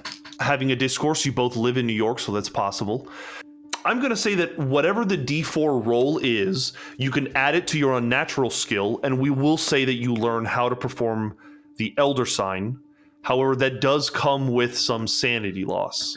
It's a D4 of sanity. All right, so you'll roll a D4, and that is how much you'll add to your unnatural. You're going to learn the elder sign, and then roll another D4, and that is how much you're going to subtract from your sanity. Okay, so 1 D4 for the bond, 1 for the unnatural, 1 for the sanity. Yes, but the unnatural should be the exact same as the bond. Yes. Okay, cool. Got you. So only 2 rolls. Okay. I get 1 in the unnatural and 1 away from the bond. So I will take 1 off of Miranda and 1 into unnatural. And then for the elder sign, I lose another 1 point of sanity. Agent Merritt, you are contacted by Mallory, and she wants to meet with you. Okay. Yeah, I'm totally gonna meet up with her. You meet up somewhere nearby in New York.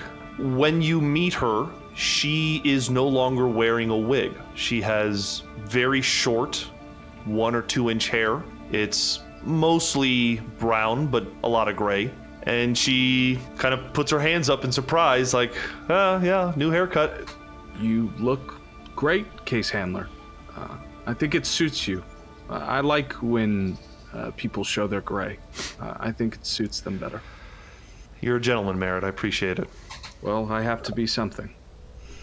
First of all, sorry to hear that you got fired. It's understandable. It's part of the job, I'm told.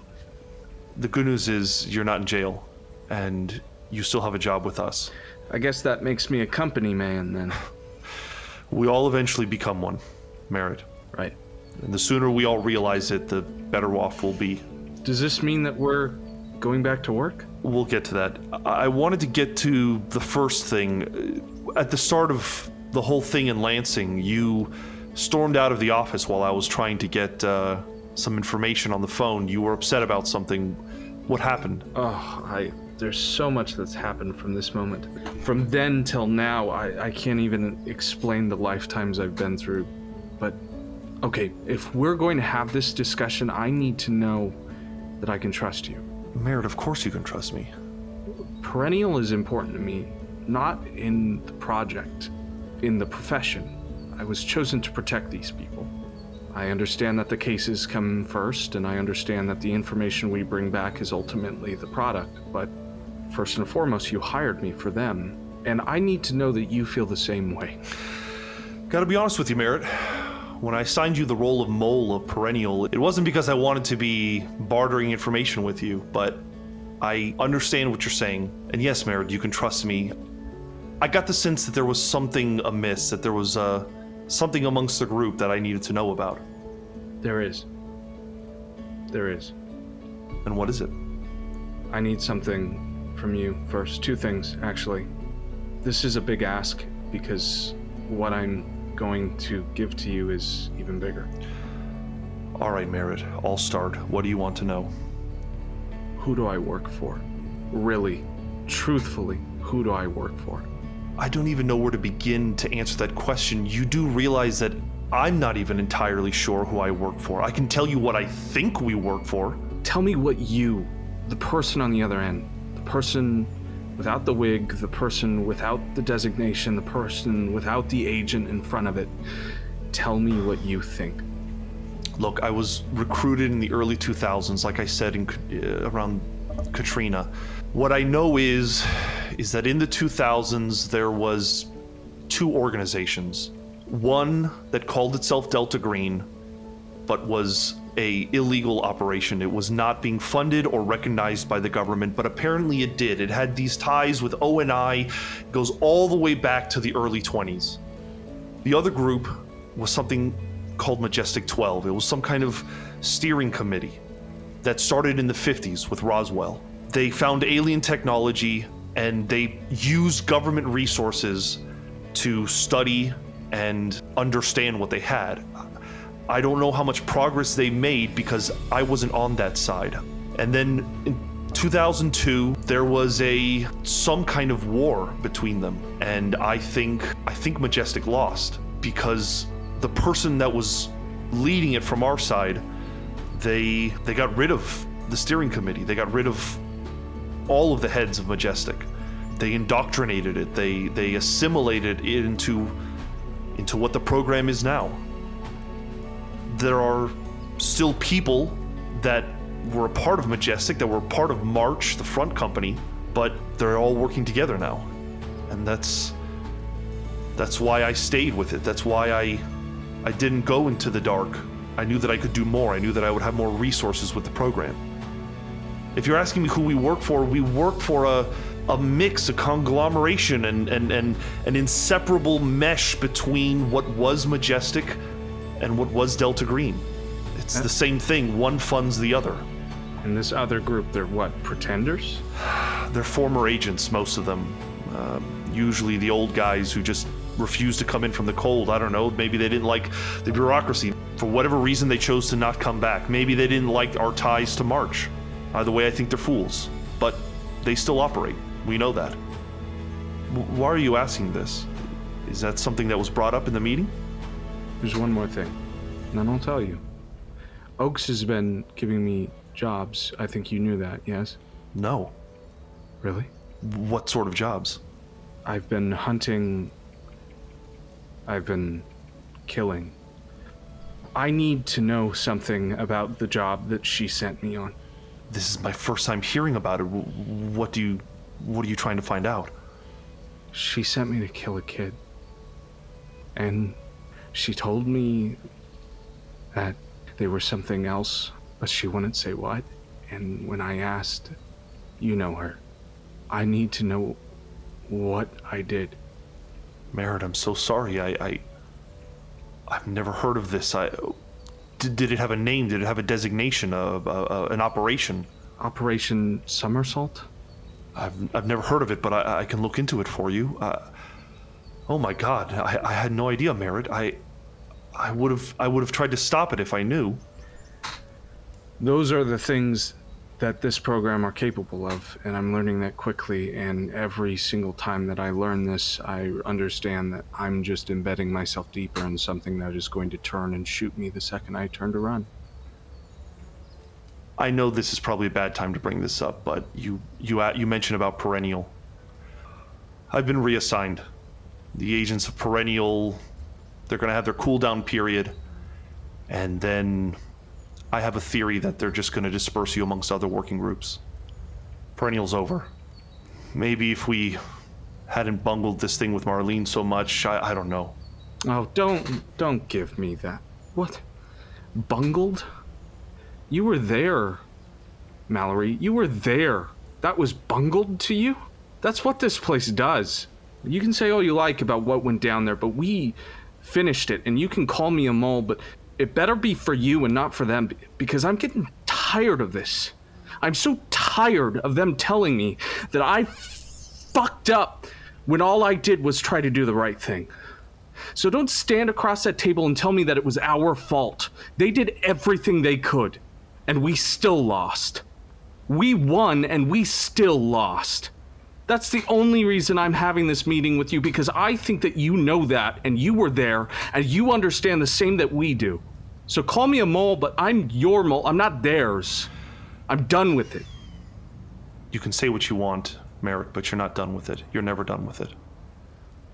I was going to offer you, if you were interested, a position in whatever working group I take over, but I get the feeling you won't be interested. Mallory, why did you say no? They came to you. They spoke with you. You saw what happened to Constance, to your friend, to your partner, to someone you worked with. So you're Perennial, you're Tuck, you're anybody, you're Sam. How did you say no after what they did to you? I don't blame myself, I don't blame you, it just didn't work out. Mallory, we're done. She walks away from you. While you are contemplating what you're going to do next, you get a phone call from Oaks. As if it couldn't get worse. Alone. It's another job, this time in Oklahoma. Do you take it? I want to talk first. What do you want to talk about? You owe me. This is part of the job, kid. I mean, what do I owe you? You people have taken everything from me. You took my job. You took everything. I did that job just before Marlene, just before everything. And what have I got from it besides radio silence? And now you call me up and you want me to work again? Where were you during the tribunal? I mean, what do you want us to do? You're hot. We have to wait until you know, whatever is happening with you is resolved. Which sounds like it's good. I mean, you're not in jail. You're just fired. Absolutely. I'm just fired. And now you call me up and it's not at all about who I am. It's about what I can do for you. Hey, let's not beat around the bush here, kid. This was never a friendship. You're doing a job that we have to do. I want my favor. I earned it. You said you'd look out for me. What's your favor?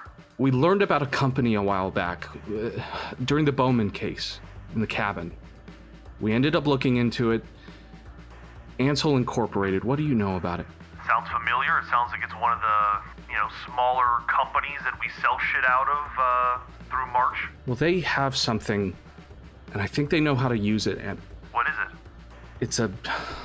It's a skin grafting gun. It's some sort of medical anomaly that they created. It hasn't passed any sort of stages or anything like that, but knowing you people, that's just a lie you tell to people to get them to understand. Nothing that you and I would get at any level, but if they can do something, I want them to do something. Oh, I know what you're talking about. Yeah. I want you to look at offering it to Tuck. I suppose I could ask to put her on the clinical trials. I think they're scheduled in a few weeks. Good. Let's do that then. If I do this for you, you help me? What, you want more from me? This isn't over, Merritt. There's a select few group of people that can do the thing that I need you to do. There's a select few group of people who will pull the trigger, you mean? And if I don't go? What do you think is gonna happen? Where is it? She gives you the information. Do you go? Yeah. Make a sanity test as you, again, enact violence. I fail. 90. Roll a d4. 3. Tuck, you are going to rehabilitation one day and you go to the doctor, you check up, see how you're doing. And the doctor mentions that he was made aware of a clinical trial that is occurring that requires a small surgery, in your case at least, but there is some experimental medicine, a kind of skin grafting process that could potentially heal your lung and restore it. Maybe not 100%, but the findings are quite impressive. And The doctor says unless you don't want to participate, it's something that might really have good benefits.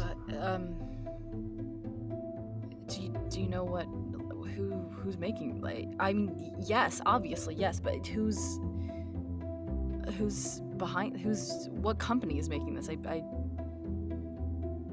I've never heard of anything like this. This is amazing.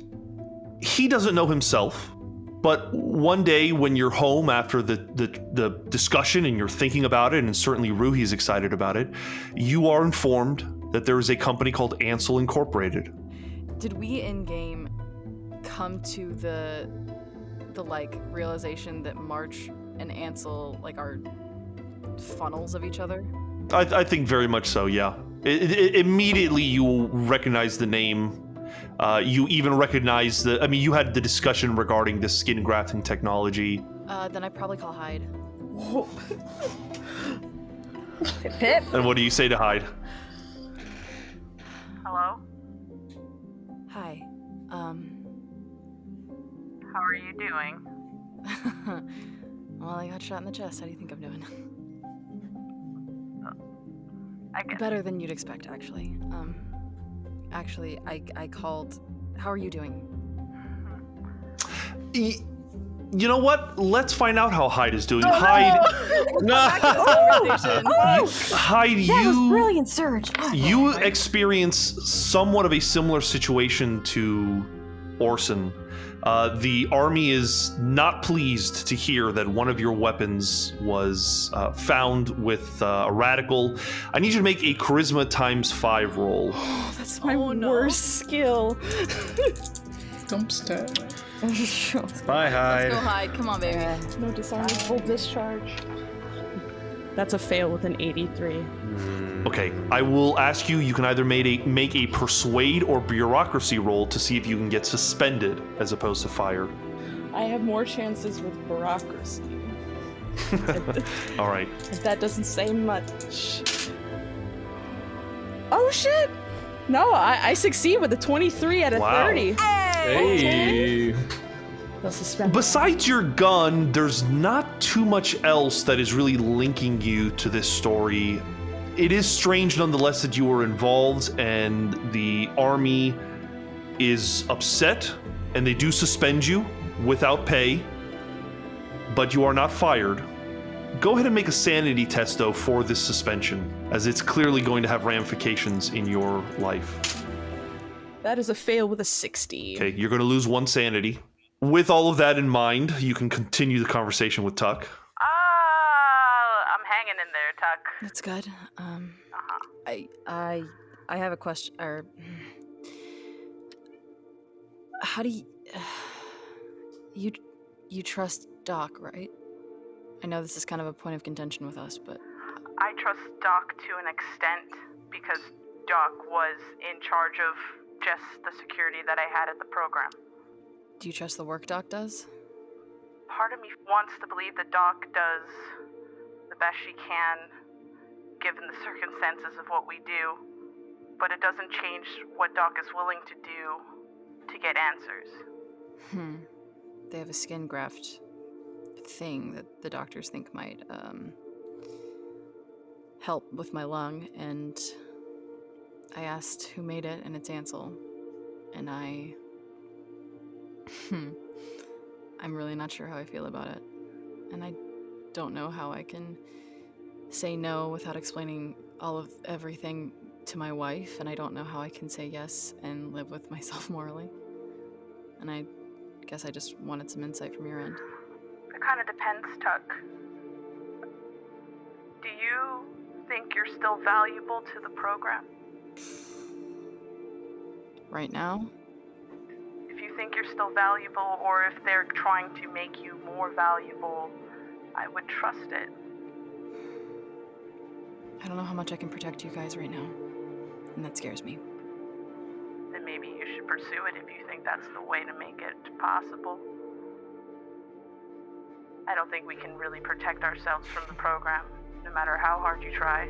You don't think she'd insert a detonation chip if I went against what she wanted? Maybe, but did you really have a choice either way? Yeah. Thanks. I appreciate you talking to me about this. Do you need anything? I don't think you have anything that could help me at this point, Tuck. I'm an ear that knows what we deal with. If that's anything valuable. Just let me know how it goes. Okay, I will. So, Tuck, what do you decide to do? I take the trial. You go in for the trial. Oh, this feels bad. Okay. And you are always with the doctors and at a hospital. They explain the procedure. It's a small surgery where they will put and use this kind of grafting machinery. They put you under, and when you wake up back in the hospital, they explain that the surgery was a success. That against all odds, they can see that your lung is growing, that it is healing itself, a kind of miracle in medicine. I'm going to ask that you roll a d6. Come on, big six. Big six. 2. Not even close. Okay. Your constitution score increases by 2. Every day that passes, you feel a little bit stronger and a little bit better. And even a couple of medicine magazines come and interview you, and it's really quite cutting edge. But there's always that part of you in the back of your head thinking, what's the cost? Got one more hit point. Was it worth it? We'll find out. Hyde, let's stick with you now. You've been suspended, but not fired. Your connection with your father has been reduced to 0. What happens when you come back home? I want to say that my dad found my letters that I write to Liam. And the most recent letter includes that one line that I mentioned to Marlene about what happens in the desert. So he's at like my house because like I've been waiting about the suspension for a minute, and then I went there. But then while he was waiting, he stumbled on my little stash box and started reading those letters. And that's it, because he's been wondering for a while about what happened. Yeah, so I imagine there's a pretty big fight where he is demanding answers. Yep. And do you give him answers? I don't give him answers that he wants. And I think that he is furious with you and probably leaves, saying he doesn't want to see you. Shitty. It's pretty terrible. But the months pass, and you are not contacted by Coral Nomad or Thornbill or anyone at the program. What personal pursuits do you pursue? Fuck. Well, that's the thing. I did want to try to do jobs for the Coral Nomad and try to rebuild my rapport with that. I didn't know if that was a possibility. Well, do you contact anyone? Yeah, I would try to contact Thornbill after a couple of months of not hearing anything. Thornbill would answer, and Thornbill would explain that they would be willing to take you back in, but you can't work while you're suspended from the army. So take the time. When the suspension is over, you can come back. In the meantime, you should get some help. I heard about what happened. Yeah. Yeah, sure. Sure, Doc. I'll do that. Do you go to therapy, Agent Hyde? Yes, I will go to therapy. You recall Agent Mallory's extension of goodwill to help you to find a therapist. Do you reach out to Mallory? Yes, I will reach out to Mallory. Mallory does answer. She gets right to the point. When you bring up therapy, she gives you a name, a number, and you begin having sessions online with a therapist. This therapist explains to you that they were recommended to you by Agent Mallory because they're in on it. They understand that you participate in things that are not safe for the public to hear. They ask that you don't go into excruciating detail, but you be honest about the mission, and they start working with you. Because this is a therapist that is a part of the program, I'm not going to make you decide whether you liked them or not. You can tell them the truth or not. Either way, you will need to make a luck roll.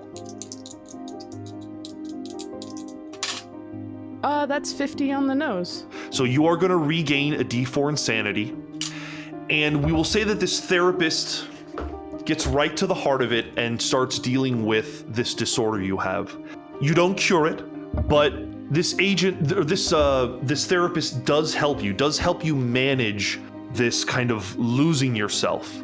Let's decide right now, what is kind of the thing that triggers this disorder the most? I feel like if someone is lying to me that puts us in danger, including the team, then that would definitely be one of the major stressors. So in the future, when you find yourself in a situation where you are potentially questioning the validity of those around you, I will ask you for a sanity check, and Seeks might come out to play again. That is one personal pursuit of yours. You do have one more. Sure, yeah. I mean, I just wanted to go back, try to get back into the program and their good graces by just doing mundane work for them, or something along that line. Yeah, I think that's actually something that can totally be done. I mean, we'll say that the suspension it lasts long enough that most of the home scene, you're just kind of at home, dealing with the fact that your father's not speaking to you anymore, but they do eventually call you back for some work. Mundane stuff, kind of just flying helicopters back and forth. This reduces a bond by 1 as you let other responsibilities lapse. So which bond drops? That would be Micah. The handler secretly rolls criminology or occult for your agent. I'm gonna roll a criminology. What is your criminology? A 10. A 10. It's only been a couple of weeks, you're back to work, but it is painfully obvious that everyone is avoiding you like the plague. When you fly, when possible, you fly alone. When you are in the hangar with the others, they are cordial, but they are short with you. You don't know if you're really making much progress into getting back into the good graces of others. The son of a bitch about it is that you really have nowhere else to go, and so you continue to work. However, you can roll a d6. A 4. Okay, you're gonna -3. You will gain 1 sanity. So I would imagine the return to work is, bringing some bit of... Just a basic schedule in my life. Right. Warp. Yeah. You return home, and one day while you're working, you completely forgot about the fact that you sent an email out to somebody like weeks and months ago, and you get a response from Dr. Deep. I'm going to show you what the email says. If you could do me a favor and read aloud what Dr. Deep has emailed you back with. Okay. So it says the sigil you displayed is known in the English translation of the Unaussprechlichen Kulten, titled Nameless Cults, as the Adverterus glyph. Its purpose is unknown even to the author. It has been found in use outside of this text by 3 separate academic field researchers. It was cataloged by Nazi researchers in Tibet in 1939. They called it the Glyph der Hingabe, or the Glyph of Devotion. Their records and researches on the glyph have been lost. In 1981, a copy of it was found in the notes of a failed expedition to Phang Nga province in Thailand. The lead archaeologist, Dr. Elias... Ooh, these names surge. Yeah, I know, right? Yogren. Yogren, okay, cool. Elias Yogren destroyed his notes and evidence before his disappearance, but his aide, Trina Alves, said that his hypothesis was that Averterus was a symbol used by an insular cult to keep outsiders away. The cult, which Yoren called the Children of the Worm, funded their operation by trafficking drugs like opium. It was photographed in a pre-Shahi dig site in Afghanistan in 2009. Most of the site has been picked over by tomb robbers, but the glyph was left untouched. The researcher, Dr. Caitlin Baum, found evidence of mass opium production. This email address will remain active for 8 more hours for clarification questions, but do not attempt to contact me here after that. I have reason to believe that there is a major espionage agency aware of these researchers and that they pose a significant threat to those of us who pursue such lore. Signed DD. So what do you do with this information, Warp? Fuck. She was gonna go to therapy.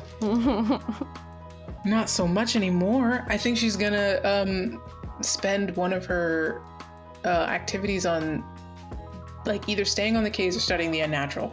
She's gonna just shift all of her time to this. Okay, if you stay on the case, I'll say that on a success, you grow closer to the case. Maybe you even get in contact with the lead detective who was kind of pursuing the group of individuals who were on Galworthy Farms. If you study the unnatural, I'll give you a little more information about the children of the worm. Unnatural. Okay. Worm kids. Oh my god! Sorry. Warp, one of the words that made warp was worm. That's good. You're gonna roll a d4, and you will lose that much sanity, but you'll gain that much in the unnatural. Okay. I got a 3. You're going to gain that much in your unnatural skill. You're going to lose that much sanity. Okay. And then I need you to roll a d4, and that's how much you will lose from one of your bonds. That's fine. 3. The therapist. We're all jettisoning our therapists, except for Hyde. Yeah, things are pretty bad with your therapist anyway. I accused her of being undead, so... True. So, Warp, this is what happens. You have a name, the Children of the Worm. You have a book, Nameless Cults. You start looking these books up, you start looking these names up. Your information leads you to the Miskatonic University archives. There are resources online, but visiting the university is also an option. Whichever one you do, you learn that the Children of the Worm is extremely esoteric, but there are other names. You see things like the Disciples of the Worm, and these cults, all of them cults, trace back to places like Thailand and Singapore and Burma and all of these East Asian countries. There is a reoccurring theme with these Children of the Worm. They claim to have some kind of access to immortality. But as you begin to study them, you find certain names, and these certain names start showing up in crime reports. Things like trafficking, drug trafficking, and really any kind of trafficking. You start noticing that people that are involved with this supposed group tend to lean towards criminal acts of transporting drugs or producing drugs, usually opium. All of this is kind of you drawing the parallels from many articles and many stories and many FBI reports, etc. But the symbol is also a reoccurring, the glyph is also a reoccurring mention, and you now know that there is some kind of connection between this cult and what is happening at Galworthy Farms. Mm-hmm. You did use one of your personal pursuits. What's the next one? Warp is going to start taking self-defense classes.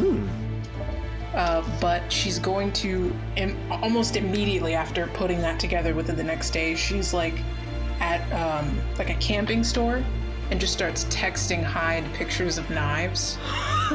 Like, is this a good one? Is this a good one? Is this a good one? I found this. Is this also good? After like the 4th text message photo of a knife, I'll probably call Warp. Yeah, like what time are you doing this, dude? First thing in the morning, as soon as they open. I'm curious to know which one. I know that there are people that work at the store that can help, but it's not just for fishing, you know? Like, I feel like you have that extra knowledge for what I need in this moment. Also, are you okay? Tired. It's like 5 in the morning here, Tuck. I mean, Warp. Fuck. There you go. I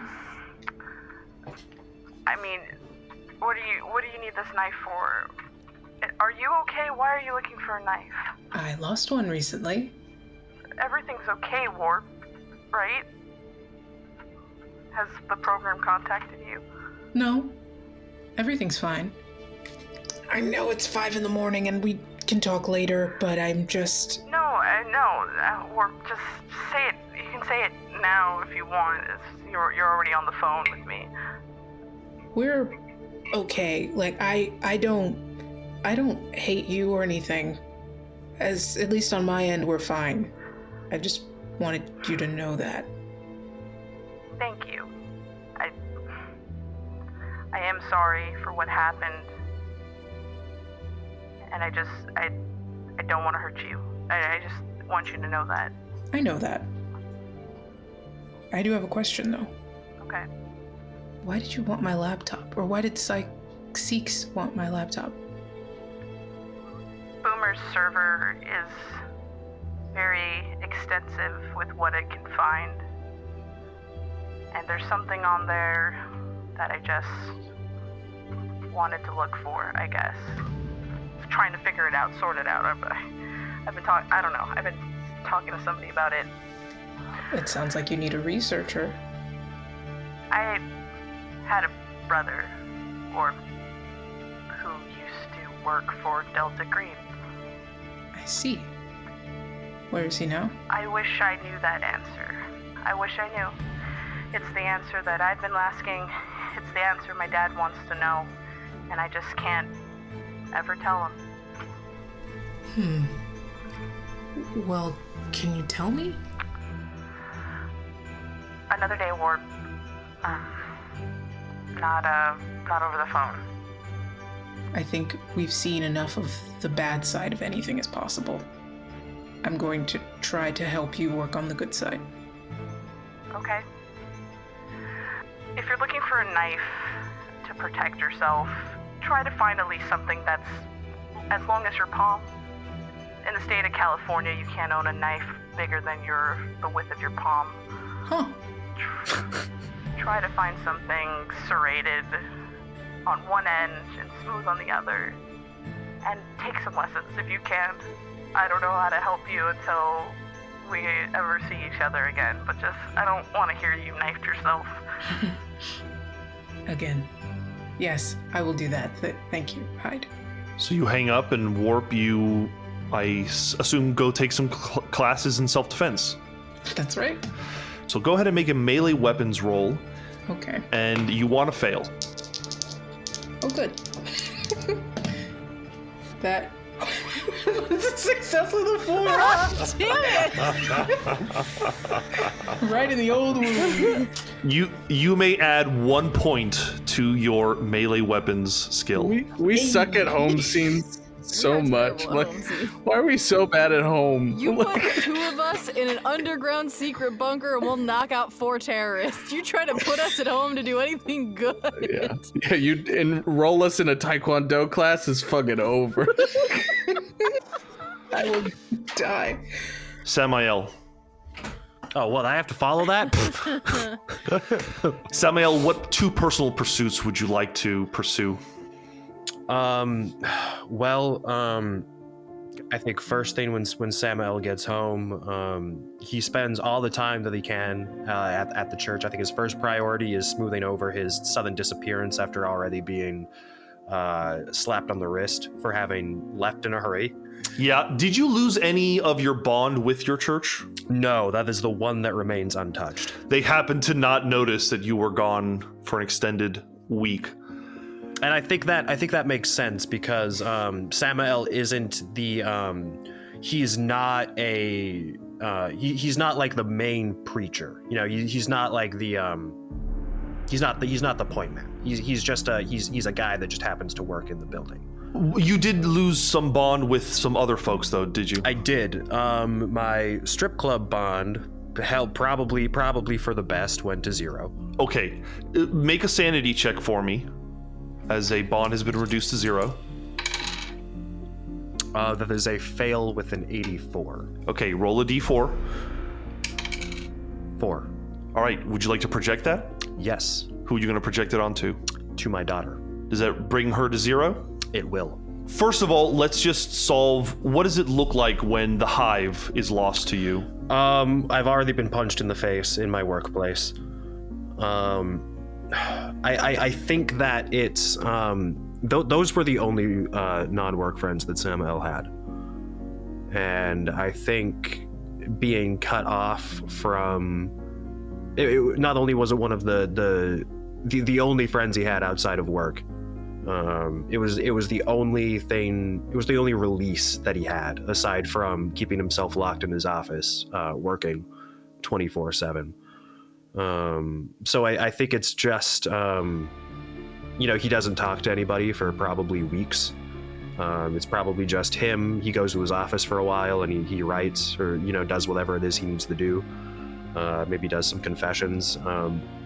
But I think that it's just a gradual descent into loneliness and increasing depression, which is then compensated for with alcohol and drug use. Now make a sanity test for the loss of your bond with your daughter. Fail with a 74. Whew. Roll a d4. You're going to lose that much sanity. 2. You can choose to project it if you like. I will eat it. What does it look like when you lose your connection with your daughter? I guess it's kind of the same thing because he didn't have, it's not like he could speak to her with any regularity. It was kind of these unsanctioned guerrilla visits that he was doing. But I think that as sad and as inappropriate as it was, I think he got a lot of comfort just from seeing her from a distance. And I think that probably the adoption agency likely took some sort of action to compel him legally from staying away. That's what I'm thinking of, is you probably get a letter in the mail saying if you ever come within, a couple hundred feet, you will be prosecuted. So that's a nail in the coffin for sure. Around the same time that you're doing this, Mallory contacts you. Great. And she mentions Halo, and she says, "Are you thinking of pursuing this? Do I have a choice?" You can choose not to, but Halo is a vector that I'm going to have to bring to the attention of the higher-ups. We're going to have to look into it at some point. I'll do it. I can't say I'm not curious myself. Get close and just see what you can find out, and get back to me. Samael, how do you approach contacting and forming a relationship with Dr. Hooks? I believe she gave me her number. Yeah, I'll just I'll give her a call. Or I won't call her for right away. I'll just send her a text and say, "Hey, I understand that things are challenging right now, but I could use some company. Would I be able to take you up on that offer?" They respond politely with yes, they'd enjoy catching up and seeing how you're doing. You probably meet in some kind of safe setting, whether it be the park or something open. Probably, yeah. There's a little, like, right down the street from my apartment, right next to the pier. There's a public park that I imagine would be safe. You meet with Dr. Hooks, and they are an eccentric but friendly person. Eccentric in the way that any intelligent person who does the things and works in the places that you all work in. She says, "We're getting closer to synthesizing whatever this reverb is, but we do still have samples. I'd love to do some tests with you and kind of get to better understand what you're capable of." I mean, yeah. Yeah.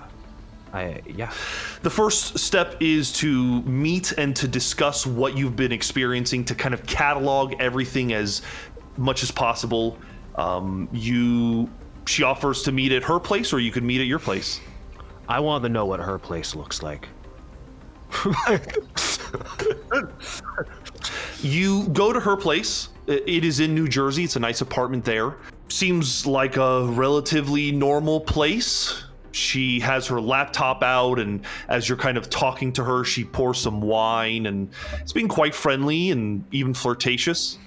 Yeah, which I will return. She eventually steps away from her laptop and goes to the bathroom. Vorish sign. You perform the Vorish sign, and your vision is able to see beyond the physical. And where the bedroom is, over the bed, there is this incredibly bright energy that seems to be emanating almost like a pulsing heart or something. But it is so much energy and vitality, and you were not expecting to see this. I'm going to ask that you make a sanity check. Let's see, 45 out of 43 is a failure. You're going to lose 1 point of sanity, and as you kind of stumble back and your head is reeling, you look up, and Hooks is standing in the doorway, and she says, "Is something wrong?" Ever since it started happening, I get headaches sometimes. Oh, okay. Yeah, let's write that down. And she goes back to her laptop. You notice, Samael, that she is happily plying you with alcohol. And at a certain point, she says, "Do you smoke?" And she holds up a J. Yeah, of course. She starts smoking with you, and she says, "Is there anything else that you do?" Oh, I've been known to dabble in lots of things. Like coke? If there's any around. Well, you're in luck, Father. There is some around. You don't gotta call me that.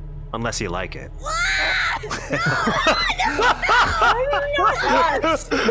No, that's not what I want to hear. You know, I want you to say it even worse.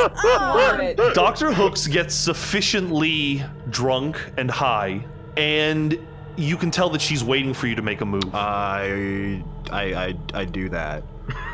out of mind you, out of professional curiosity. Yeah. She takes you to the bedroom and she lies you down on the bed. Oh, we should stop. Under the thing that I saw. Where that thing was, yes. Yep, got it. I knew that. Can I just, while I'm on my way, can I just kind of casually try to wave my hand through there and see if anything happens? I mean, she playfully kind of pushes you onto the bed, and you pass through what you believe is the space where this thing is. You don't feel anything. Nothing changes. Okay. I just wanted to verify that. Dr. Hooks makes love to you. And there is a point where she is riding on top of you, and I'm going to ask you to make a power times 5 roll. Mm-hmm. Okay.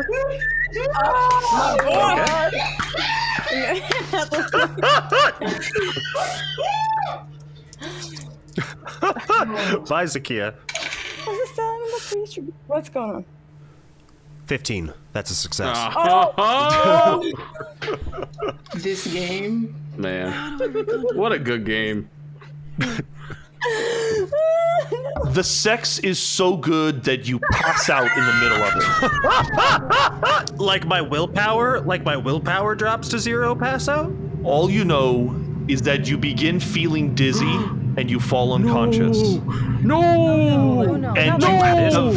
you have very strange dreams. You have dreams of floating in space.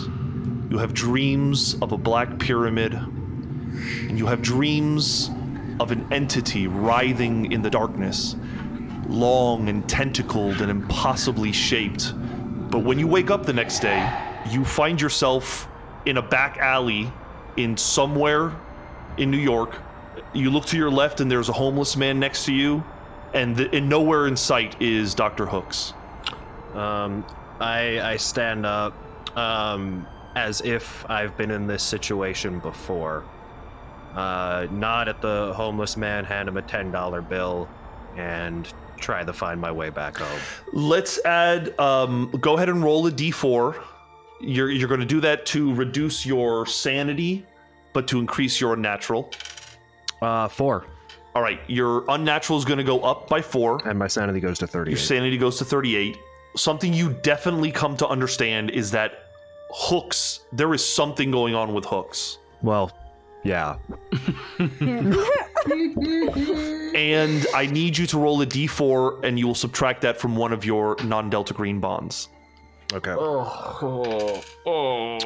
3, and the only non-Delta Green bond I have left is the church. Oh. Well, first of all, I will call Mallory, and because I know she's expecting it, and report. I'll leave out some of the more illicit details, unless she specifically asks for them, and I'll just report everything I found, make some notes, put it up on the server, so it's there for everybody to see. I think that she will encourage you to continue. Remain in contact with this person until something a little more conclusive is figured out, but you have made progress for sure. You have one more personal pursuit. And feeling extra weird after all of that, but also, I mean, that was fun. I would like to stay on the case, and on a 1 week on a Monday morning, when the staff of the church is off, I will get in my car and drive to Philadelphia. Hi, Sam. You said something about a USB drive. Oh, yes. Yes, I did. You haven't cracked the seal on it yet? Nope. I made a promise to not read them, so I'm honoring that. You made the promise not to look at it, but I didn't.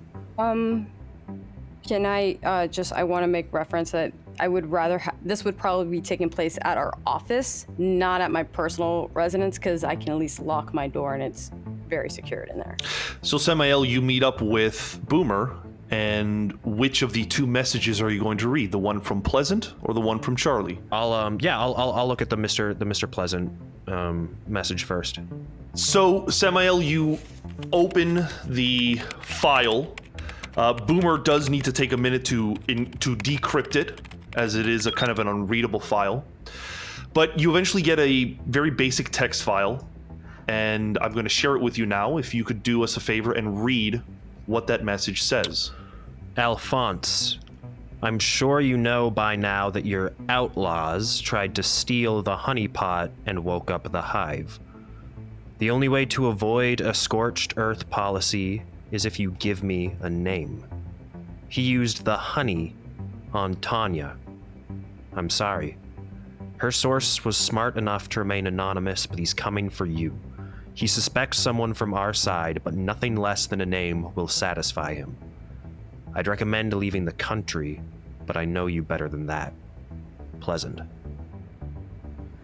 Boomer, does that make any sense to you at all?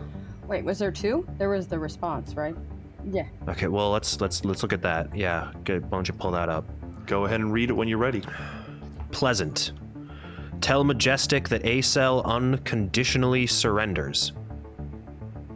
The outlaws who attacked the facility do not represent the intentions of Delta Green. If he insists on retaliating, guide him to me. I've instructed my cells to continue operating.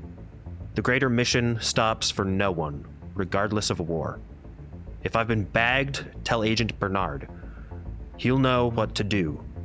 Remind the director that he needs us, that his bloated bureaucracy can't catch everything. Remind him I know what it's like at the top. The loneliness and isolation, it'll drive you mad. He needs allies to survive. You promised me at the start of all of this that you'd maintain a balance. Whatever it takes, I'll ask that you do it. Thanks for all that you've given, and all you are about to give. Signed, Alphonse. Boomer, that's not good news. That's not good news for you, buddy. Does this other group that you were talking about, do they even exist anymore? Agent Boomer, it just comes to you. You remember seeing a story on the news that in Delaware there was a fatal shooting. 3 federal agents were found dead. Their bodies were found in a storage container that seemed to have been cleared out. The media and local law enforcement described it as a drug deal gone bad, but you remember it reminded you of a green box, the whole storage container factor. Samael, now that she jogs your memory about this, you recall Dr. Hooks mentioning somewhat in passing that a March facility had been attacked. There was an explosion and some materials were destroyed. It doesn't take long for you both to realize the connection. There's something happening, some kind of back and forth. Can you make any sense of why would these two organizations be fighting to begin with? It could be anything from just goddamn greed and money to, I don't know, fuck around and find out. Have you been keeping in touch with Merritt? Had anybody security? I haven't talked to anybody. You recall from just reading these messages that Pleasant stated they tried to grab the honeypot and they woke up the hive. The honey took Tanya. Samael, you recall seeing Agent Nancy, who was presenting as Tanya. They're discussing the incident at Cicada. Merritt and Tuck were there. Merritt and Tuck are the Hornets in the hive. Yeah. We gotta let them know. To watch their ass even more. It's why. For all we know, Tuck and Merritt are. I'm not going to tell you what the right side of this is, but for all we know, Merritt and Tuck are on the wrong side of it. You and I. This is not we're not espionage people. Like, what the hell are we gonna do? Like, I'm stumping right now. I'm kind of panicking. I'm stumping. I understand. This is outside of our wheelhouse. You know, I talked to Mallory the other day. Oh, she came back. How was vacation? Do you remember Hooks? Yes. I talked to her. Really? Okay. I did a little more than talk. I mean, I can't pass judgment on you, but I have an opinion. Damn. Okay, go ahead. She's not right, Boomer. My point is, I don't like this March technology shit. I don't want anything to do with that. I agree, because it's like I don't even want to think what they wanted to capture her for. So the fact that was even considered is. So I'm asking you, what are you and I gonna do about that? I think we have to definitely watch each other's back a little bit. I don't know, like, do we keep alert and anything weird we let each other know secretly? God, I think that's all we can do for right now. Prepare to go back just in case if either one of us have to go, like, really last minute. You think I don't have that shit on standby all the time now? Freaking out. Yeah. You know a guy, right? I know. You know a guy. Several guys. What guy am I looking at? You know a Tuck or Merritt type on the other side. The guy that won't pick up my phone calls and all that. They're kind of like, honestly, I feel like they're just not. They'll approach when they approach type. But I will remember if they do approach for sure. Yeah, let me know. You might want to like carry something with you. Like what? I mean, maybe a pistol or a knife on you, Padre. No, I'm not carrying a gun. If someone wants to shoot me, they're gonna shoot me. There's nothing I can do about that. Fine. All right. Okay. Sure. I'll keep an eye out. Okay. I'll keep you on speed dial. Pepper spray. At least have pepper spray. Make me happy. I'll carry some pepper spray. Samael, roll a d6 -3, and that's how much sanity you gain from staying on the case. So I roll a 3. Okay, so you do not regain any sanity over this. Yeah. Makes a little bit of sense. Boomer, what are the 2 personal pursuits that you'd like to try to pursue in your time off? I actually wanted to look up Haley's little sister's disappearance. If you're going to do this, sounds like you are staying on the case. Go ahead. I'll make a roll as per the rules. What is your criminology or occult? Okay, criminology is a 10 and occult is a 30. Okay. You're not able to find anything substantial. What you do notice is that there are articles that exist that talk about legends of giant Native Americans that lived in and around the Yosemite area. There are mentions of giant skeletons. Those articles are then subsequently proved as false. But I will share with you some articles that exist, but you do find some things that might be useful. Excellent. Okay. I would create a little encryption file, but also I would have printed out a document and put it in like a binder. And Okay, so that was one of your pursuits. Go ahead and roll a d6 minus 3.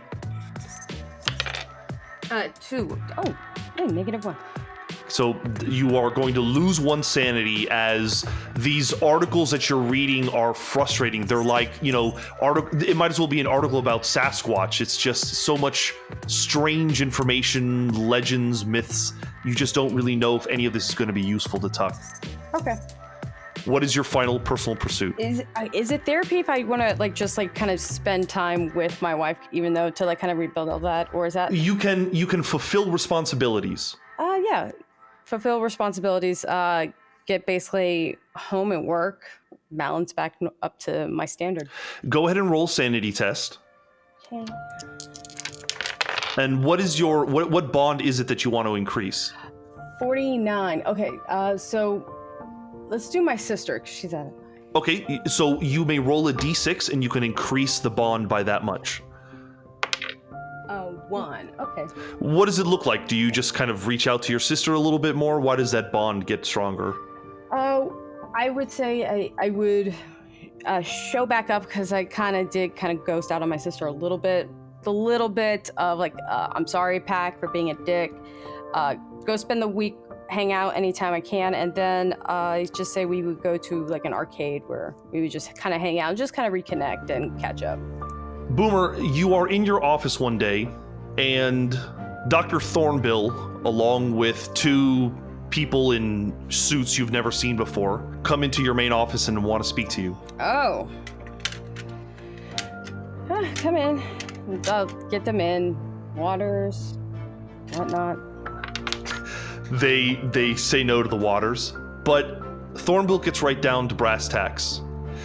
They've been using your encryption, your algorithm, and it works. It works better than they thought it could.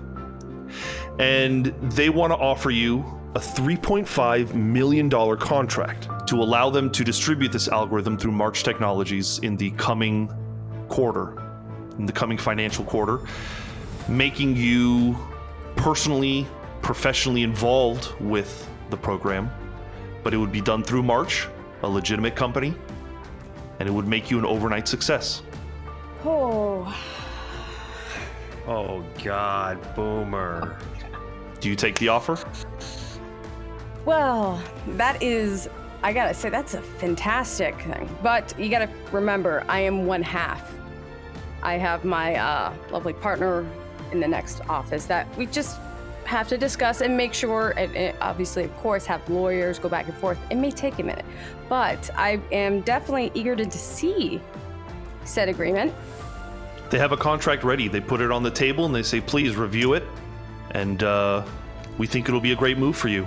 Oh, it's definitely some kind of move for sure. Thank you. Agent Tuck, it's been about 3 months of hard work and miracles. You're feeling better. Every day you feel a little bit better. And then one day it's a Saturday, you are lounging or doing something with Rue, and your personal cell phone rings. Do I know who it is? Is it a member? You can see that it's your father. Oh. Yeah, I'll answer. Oh. Hi, Dad. You can tell it's your father, but he sounds like he's out of breath. Dad?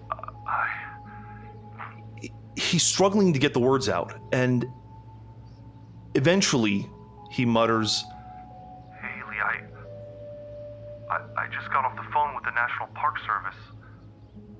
A ranger in Yosemite says they found her. They found Mia. What do you like? What do you mean they found her? They found her body, or? No, they found her alive. They said she's alive. She's alive? But they said she's a child. They described her as 6 years old. No.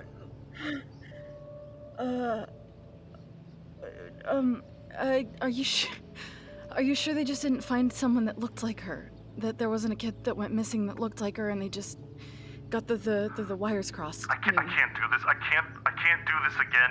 I'm gonna give you the information. You call them and you find out what they're talking about, okay? I can't do this. Okay, But let me know what they say.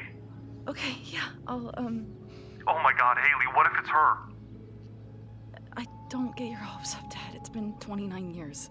Or not, it hasn't been 29 years, it's been 23 years. It's been 23 years, she would be 29.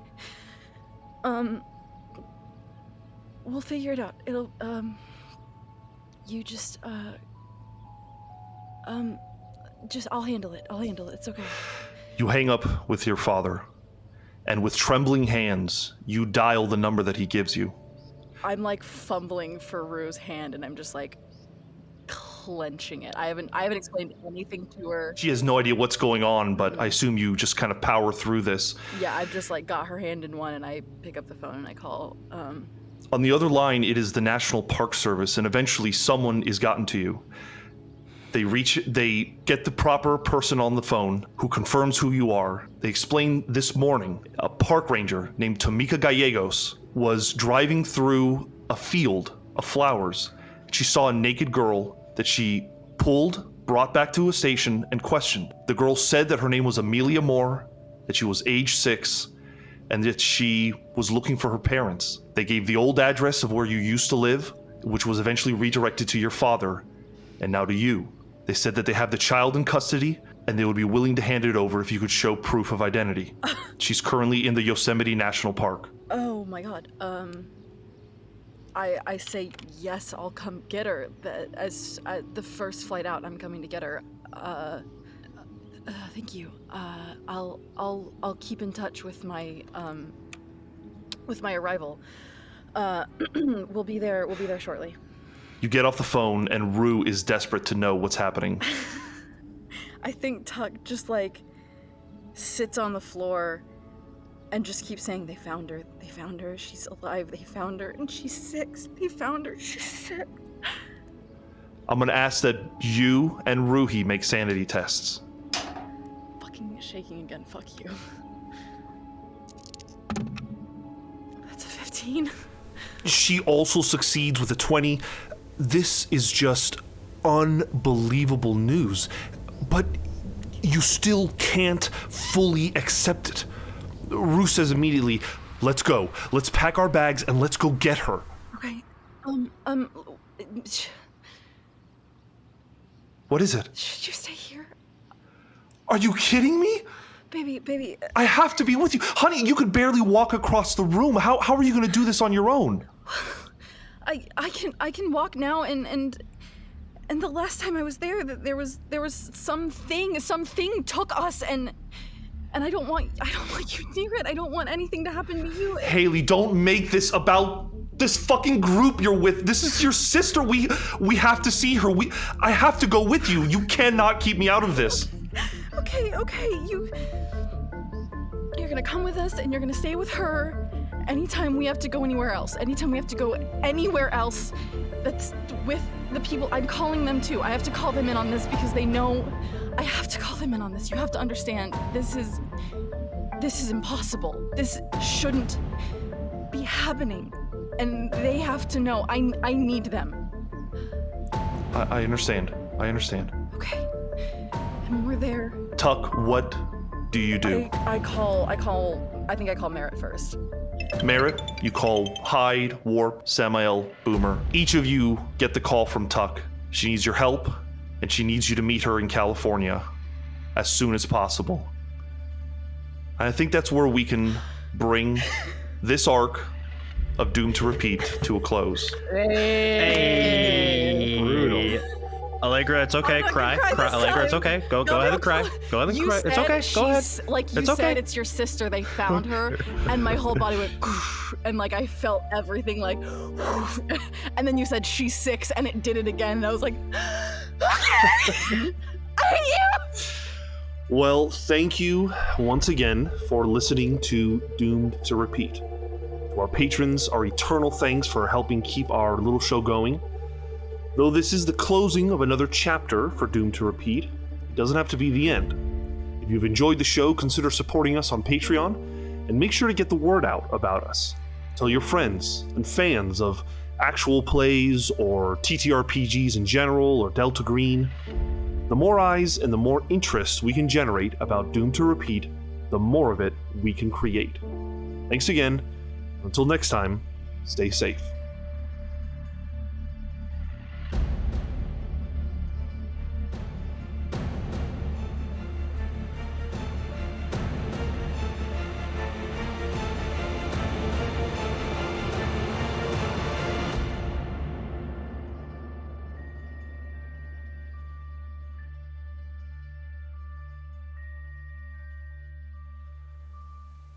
It's June 7th, the Sunday after the events that transpired in Lansing, Michigan. In a nondescript office building in Reston, Virginia, 5 individuals meet in a boardroom. One of them is the director of the program. He sits at the head of the table and listens quietly as his team conducts their business. The director of operations, a slumping, overweight man in an ill-fitting conservative gray suit, speaks up first. Mallory called me last night. Lansing is secure. Well, secure enough. One of the agents is on death's door, shot in the chest. Mallory warned another 2 might get into some legal trouble over their weapons, but it's done. They did fail to handle that leaked footage, though. The deputy director of security, a wiry scarecrow of a man with thinning gray hair, chimes in. I've already got a disinformation team handling it. Operations continues. Still, this kind of exposure is dangerous. I've said it before, we need to have agents better prepared for these modern operas. The director of intelligence, a fit man in his late 60s, dressed like an admiral, interrupts. They did what they could. I mean, what did we expect? They were a research team who were tasked with cleaning up an unexpected mess. We shouldn't be surprised it didn't go as planned. My real concern is that they haven't found the Frice transcripts yet. That was one of the primary objectives. If most of them are still operational, I say we keep them on the hunt. Operations adjusts his tie. A smaller team can handle that. Perennial showed promise, but the smaller cells are always more efficient. I'm going to split them up and just cut our losses. The director of intelligence changes the subject.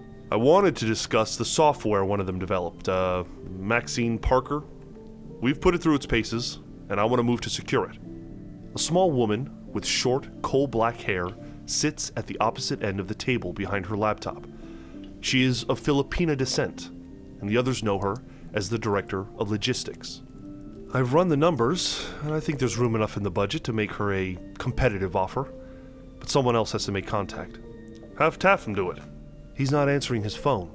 Says he's working on something important and shouldn't be disturbed. Fine, send Thornbill, but check up on him. I don't trust Taffam alone anymore. There's still the issue with Cicada and the Outlaws. Have we decided how to respond? No one answers this question. They all know the only person eligible has been sitting in silence. The director leans forward. We cut the head off the snake.